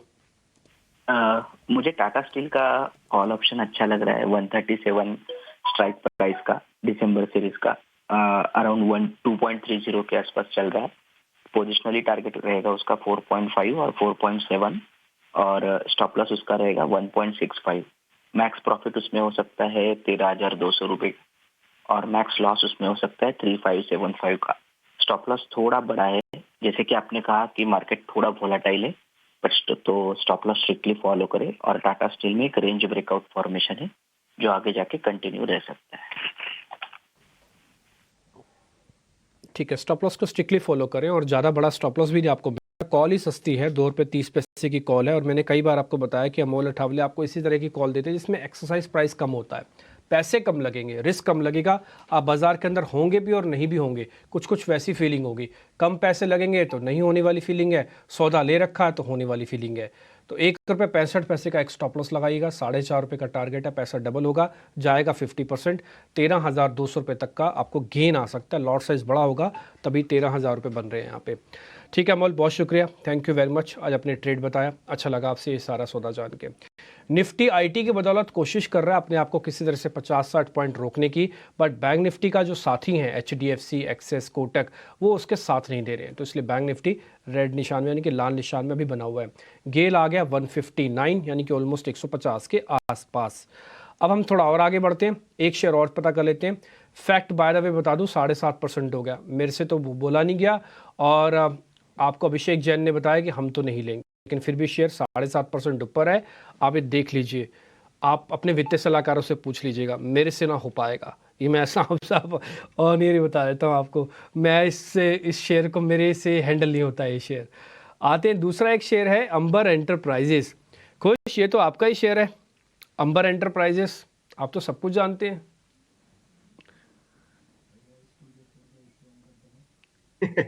No but I hear what you are saying. नहीं बिल्कुल, देखिए काफी इसमें हमने कॉल्स भी दिए हैं, टारगेट्स भी अचीव हुए हैं, and has been a good money creator, a wealth creator for investors and traders both in the near term. और मुझे लग रहा है कि ये जो अपस्विंग है ये कंटिन्यू रहेगा। The entire space is actually doing very well, तो no reason for anyone to get out of this any time soon. In fact अगर मैं देखूं तो हमें डेली चार्ट्स पे कुछ ऐसे सेटअप नजर आ रहे हैं जिसकी वजह से देयर आर चांसेस कि यहाँ से जो तेजी है ये और बढ़ सकती है। और जो इसके नियर टर्म हाइस थे करीब मैं देखूं तो 3600 3700 तक के, पोजिशनली ये स्टॉक वहां तक जाता हुआ लग रहा है। तो अगर आप इन्वेस्टर हैं या पोजिशनल होल्ड कर सकते हैं स्टॉक को, तो मैं कहूंगा ये एक अच्छी एंट्री अपॉर्चुनिटी है। अभी भी ऑफ हाइज है इतने अच्छे मूव आने के बाद भी, तो यहाँ से आराम से आप 10 से 15% के मूव के लिए इसमें एंट्री ले सकते हैं। यहाँ से जो स्टॉप लॉस है पोजिशनल कॉल है, तो थोड़ा सा डीप लेके चले करीब 3100 के आसपास, बट 3600 3750 के लेवल्स के लिए आप अभी भी इसमें एंट्री कर सकते हैं पोजिशनली। राइट, चलिए आगे बढ़ते हैं। श्वेता दफ्तरदार हमारे साथ जुड़ रही है इलारा सिक्योरिटीज से। ये प्रॉफिट बुकिंग वाले माहौल में एक ऐसा स्पेस है जहां पे काफ़ी अच्छी डिलीवरी बेस्ड बाइंग हो रही है, ट्रेडिंग भी अच्छी हो रही है, वो है एनबीएफसी स्पेस। श्वेता इलारा सिक्योरिटीज में एनबीएफसी स्पेस को बहुत क्लोजली ट्रैक करती हैं और आज हमारे साथ उस स्पेस में ट्रेडिंग और इन्वेस्टिंग अपॉर्चुनिटीज़ को डिस्कस करने के लिए जुड़ रही हैं। श्वेता, गुड मॉर्निंग, आपका स्वागत है ET Now स्वदेश पे। सबसे पहले मैं आपसे एक शॉर्ट में ये समझना चाहूँगा कि ये जो पूरा एनबीएफसी स्पेस है बहुत एक्साइटेड हो गया पिछले 2 दिनों में, क्योंकि रेट कट की आहट आ रही है कि शायद मिड नेक्स्ट ईयर से रेट्स कटना शुरू हो जाएंगे। तो एक बार हमारे व्यूअर्स को एक बार ज़रा एसेंशियली समझाएं कि पूरे एनबीएफसी स्पेस को कैसा फ़ायदा होता है रेट कट्स का। उसके बाद हम आपके टॉपिक्स डिस्कस करेंगे। Good morning. आपने सही कहा कि रेट कट के एनवायरनमेंट में NBFCs are the direct beneficiaries, and ये साइकिल इतनी स्ट्रांग रही है specially on the growth front कि सारे एनबीएफसीज यूफोरिया में वैल्यूएशन री-रेटिंग ऑलरेडी हो चुका है। नाउ जैसे आपने राइटली बताया कि फेड के डिसीजन के बाद RBI will also follow suit next year और हम रेट कट्स देखने वाले हैं, बट हमें एक बात भी गौर करनी चाहिए कि already cost of funds have been rising for NBFCs, and most importantly जब भी एमपीसी की डिसीजन होती है it comes with a lag. So ये साल आप continued cost of fund spike देखने वाले हैं एनबीएफसीज के लिए। सो ये जो रेट कट की आशाएं बन रही है उसका जो पॉजिटिव इम्पैक्ट मार्जिन्स पे आता है एटलीस्ट वो ये साल में नहीं दिखने मिलेगा, but of course you will see the impact in FY25. So while growth will be strong for NBFCs इस साल में, but NIMs फिर भी प्रेशर में रहेंगे because जैसे मैंने कहा कि फंडिंग कॉस्ट की स्पाइक जो है वो बरकरार रहेगी। इसी पर अगर हम गौर करें तो और एक बात जो है जो इन्वेस्टर्स को ध्यान रखनी चाहिए, काफी सारे लोन्स जो एनबीएफसीज ने लिए हैं वो हाई रेट्स पे लिए थे, जो सो उसकी रीप्राइसिंग जो आएगी उसका इम्पैक्ट भी थोड़ा सा नेगेटिव रहेगा। बट जैसे मैंने पहले कहा FY24 FY23 की तरह स्ट्रॉन्ग ग्रोथ में बना रहेगा, सो एनबीएफसी स्टॉक्स डेफिनेटली लाइमलाइट में रहेंगे। स्टॉक्स के बारे में खास तौर पे बताइए। कुछ गोल्ड फाइनेंसिंग स्टॉक्स अपनी माइक्रो फाइनेंस को लिस्ट कर रही हैं और गोल्ड फाइनेंसिंग स्टॉक्स में ओवरऑल हमने अच्छी ग्रोथ देखी। आपकी टॉप पिक्स वहां पे। करेक्टली कहा। सो जैसे कि हमने रिसेंटली देखा है आरबीआई हैड स्पाइक्ड और increased risk weightages for banks to lend to NBFCs. तो अगर इस बात पर हम गौर करें तो काफी सारे रिटेल क्रेडिट लोन्स जो है, अनसिक्योर्ड लोन्स जो है उसके रेट्स बढ़ने वाले हैं। सो बोथ लेंडर्स और बोरोवर्स फिर कौन से लोन ज्यादा बढ़ेंगे और कौन से लोन्स ज्यादा लेंगे। सो इसीलिए हमने पहले ही अक्टूबर में ये कॉल दिया था कि गोल्ड फाइनेंसियर्स, और अगर गोल्ड की भी रैली देखे जो बरकरार रही है जियोपॉलिटिकल रिस्क के कारण, so gold financiers are best position. उसमें मुथूट माइक्रो फाइनेंस आप देखे ऑलरेडी स्टॉक काफी चल गया है। मनप्पुरम एक है जो नॉन डाइवर्सिफाइड बुक और नॉन गोल्ड पोर्टफोलियो पे कॉन्सेंट्रेट कर रहा है। So both the stock should do well. तो गोल्ड फाइनेंसियर्स काफी लाइमलाइट में रहेंगे नेक्स्ट ईयर। माइक्रो फाइनेंसियर्स की जो रैली है और जो ग्रोथ साइकिल है वो काफी हद तक अगले 1-1.5 साल तक स्ट्रॉन्ग रहने वाली है। एंड हमने जैसे आपने पहले भी कहा कि काफी सारे न्यू लिस्टिंग भी हो रही है, तो ग्रोथ को लेकर माइक्रो फाइनेंसियर्स, मार्जिन्स को लेकर माइक्रो फाइनेंसियर्स काफी स्ट्रॉन्ग पोजीशन में रहने वाले हैं। तो हमारे टॉप पिक्स माइक्रो फाइनेंस में भी है। एंड थर्ड जो हमने देखा पावर फाइनेंसियर्स, सो जो हम केपेक्स स्टोरी देख रहे हैं, पूरे गवर्नमेंट का जो फोकस है ऑन रिन्यूएबल्स पे, ये पावर फाइनेंस के लिए बहुत अच्छा बन रहा है। एंड जबकि ऑलरेडी पीएफसी ने काफी स्टॉक री रेटिंग हो चुकी है, बट फिर भी हमको लगता है अगले 1 साल तक पावर फाइनेंस जो एक स्ट्रक्चरल स्टोरी बन रही है अभी, वो काफी हद तक पॉजिटिव रहने वाली है। श्वेता, एक चीज़ हम और नोटिस कर रहे हैं मार्केट के अंदर कि जो फाइनेंस बेस्ड कंपनीज है ना, अपने स्पेक्ट्रम को थोड़ा बड़ा कर रही हैं। सिर्फ और सिर्फ फाइनेंसिंग के लिए नहीं कर रही है, बल्कि वो इंश्योरेंस जैसे कई प्रोडक्ट्स को भी अपने साथ जोड़ना चाहती है। M&M फाइनेंस ने कल ही अनाउंस किया, उससे पहले कैप्री ग्लोबल ने अनाउंस किया हुआ है। हो सकता है 2-4 कंपनीज और अनाउंस कर दें कि हम अपने स्पेक्ट्रम को बड़ा करेंगे। शायद जियो फाइनेंशियल ने अपने प्लान तो नहीं बताया, वो भी कुछ ऐसा ही करने जाएगा आगे चल के। तो आपको जो है कंपनीज एक्सपेरिमेंट कर रही हैं, नए स्पेक्ट्रम्स को जोड़ रही हैं, इनको आप कैसे मानते हो? ये डैम्पनर है या फिर स्ट्रॉन्ग मोमेंटम देंगे इनको? नहीं सर, ये तो बिल्कुल पॉजिटिव है, because we are in an environment जहां पर कॉम्पिटिटिव इंटेंसिटीज काफी ज्यादा है। अगर आप देखेंगे डेटा एनालिटिक्स की अगर बात करें, सो आज सारे फाइनेंसियर्स के हाथ में, बैंक्स हो, एनबीएफसीज हो, फिनटेक हो, सबके पास पूरा डेटा है कस्टमर का। So there is lot of competition on the lending segment, and ये जो क्रॉस सेल अपॉर्चुनिटी है, उसी पे सब लोग कैपिटलाइज कर रहे हैं। सो ये बहुत अच्छी बात है कि जहां पर कस्टमर रिटेंशन जो है वो काफी हद तक अभी प्रेसिडेंस ले रहा है सारे लेंडर्स के लिए। सो ऐसे डाइवर्सिफिकेशन हम और भी देखेंगे आगे जाकर। तो ये at least from the customer point of view काफी पॉजिटिव बात है। ओके, बहुत बहुत शुक्रिया अपने सारे स्टॉक पिक्स डिस्कस करने के लिए Shweta Daftardar. Micro finance, gold loans, वाकई काफ़ी अच्छी रैली आ रही है और काफ़ी हद तक ये रैली जस्टिफाइड भी है। एक बार लेके आइए intraday Nifty, bank Nifty, small cap, mid cap. एक थोड़ा हमने करेक्टिव फेज देखा शुरुआती दौर में, आपको बताया था वो पोजीशंस चेंज हुई हैं। ये जो टॉप से, हाँ ये देखिए वापस हरे निशान में। एक बार पहले निफ्टी को लेके आइए, जो 3 दिन से लॉन्ग पोजीशन राइड कर रहा है, उसका मूड कर रहा है थोड़ा पैसा मैं लेके जाऊं, तो हुआ एग्जैक्टली यही।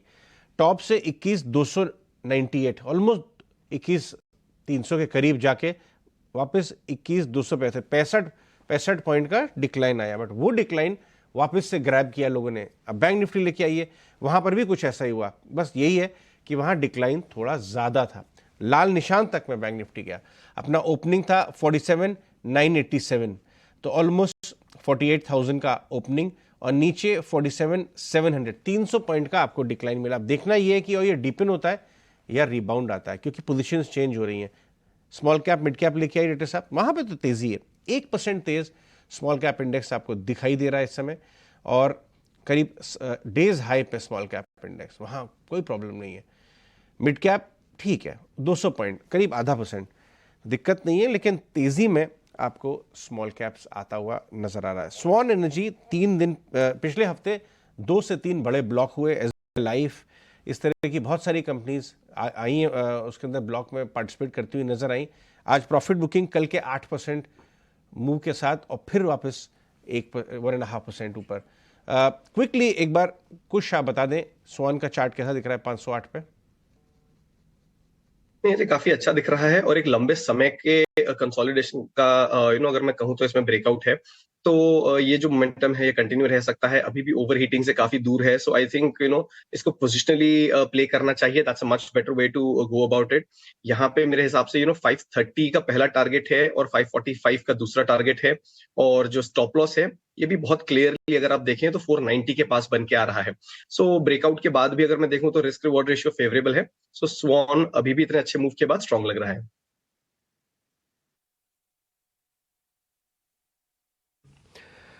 कुछ और स्टॉक्स आप देखिए मार्केट के अंदर जहाँ पे थोड़ा मोमेंटम देखने को मिल रहा है आपको। ब्रिगेड एंटरप्राइज एक और है 5% ऊपर चला हुआ शेयर है, पता नहीं कैसे चलेगा। अभी जरा चेक करवा लेते हैं, एक काम करते हैं, जरा खुश आप ही चेक कीजिए तो ब्रिगेड एंटरप्राइजेस। सो डिम्पी, यहाँ पे भी मैं देखूं तो एक पॉज के बाद, एक फॉल के बाद यहाँ पे एक अपस्विंग देखने मिला है। मोमेंटम इंडिकेटर पे एक सेटअप है हमारा जो सजेस्ट कर रहा है कि यहाँ से और एक फ्रेश रैली की शुरुआत हो सकती है। तो जो लास्ट मूव था वो अगर आप देखें तो 575 से लेके all the way up to almost 900 तक आया था। अब यहाँ से एक नई रैली की शुरुआत होगी। ये जो रैली है इसमें स्टॉक 960 एंड 990 के लेवल्स जो है ये छू सकता है, और स्टॉप लॉस जो रहेगा ये इसका जो इंटरिम सपोर्ट जोन है विच इज क्लोज टू 850, इसके पास का रहेगा। तो नई रैली की शुरुआत होती नजर आई है, वॉल्यूम बैक्ड ब्रेकआउट देखने मिल रहा है। सो पोजिशनली अगर इसको लेना चाहें तो आप बिल्कुल 990 के टारगेट्स तक के लिए ले सकते हैं। ओके, ठीक है, डन। एक शेयर और है, एक बार जरा जुबलेंट भी दिखाइए आप। जुबलेंट फूड वर्क सुबह हमने दिया था आपको, एक बार गेल भी दिया था, जुबलेंट भी दिया था, और एक कहा था कि जुबलेंट एक नए फेस की तरफ जा रहा है, थोड़ा कंसोलिडेट कर रहा है। एक बार दिखाएं तो ₹1.65 ही है। थोड़ा पोजिशनली इसको रखें क्या अक्षय? सुबह आपसे मैं पता नहीं कर पाया जुबलेंट, मैंने सुबह ये अपने डाटा एनालिसिस के बेसिस पर रखा दर्शकों के सामने। आपका टेक चाहिए जरा जुबलेंट पे। जी बिल्कुल, पॉजिटिव सेटअप है जुबिलेंट फूड्स का। तो एक रेंज के कंसोलिडेशन से ब्रेक हुआ है और आपने बहुत बढ़िया तरीके से इसको एनालाइज करके आइडेंटिफाई कर रहा है। आज टारगेट बन रहे करीबन 600 से 620। थोड़ा इसको आपको हफ्ते भर का होल्डिंग पीरियड देना पड़ेगा ये ट्रेड में। बाकी बेस इसका बन चुका है 560 पे, तो सपोर्ट बनेगा 560, स्टॉप लॉस 560 के नीचे। और मेरा भी इसमें पॉजिटिव व्यू रहेगा। मैं 600 से 660 620 सॉरी 600 to 620 ये मेरे टारगेट्स रहेंगे फ्रॉम अ ट्रेडिंग पर्सपेक्टिव। ठीक है, अक्षय भी कह रहे हैं कि 620 तक जाएगा। हम तो खुद ही इसको नोटिस कर रहे हैं, आप भी इसको नोटिस कीजिएगा। वित्तीय सलाहकारों से पूछेगा कि इटिनो स्वदेश पर 2 शेयर दिए गए, गेल और जुबलेंट फूडवर्क, इन दोनों में हमको क्या करना चाहिए, पूछिए उनसे आप। खैर, कुछ और स्टॉक्स में ज़रा देखने की कोशिश कर रहा हूँ कि जहाँ पर मेरे को अच्छे ट्रेड कुछ दिख जाएं या फिर ऐसा कुछ मैं पूछ पाऊँ। हालांकि मेरे पास इन्फीबीम भी है पूछने के लिए। इन्फीबीम मेरे को ध्यान नहीं है कि कल परसों किसी एनालिस्ट ने दिया था, मैं उनका नाम भूल गया, मैंने अपनी कॉपी में लिखा था। अगर मैं अभी ढूंढ लेता हूँ इन्फीबीम किसने दिया था।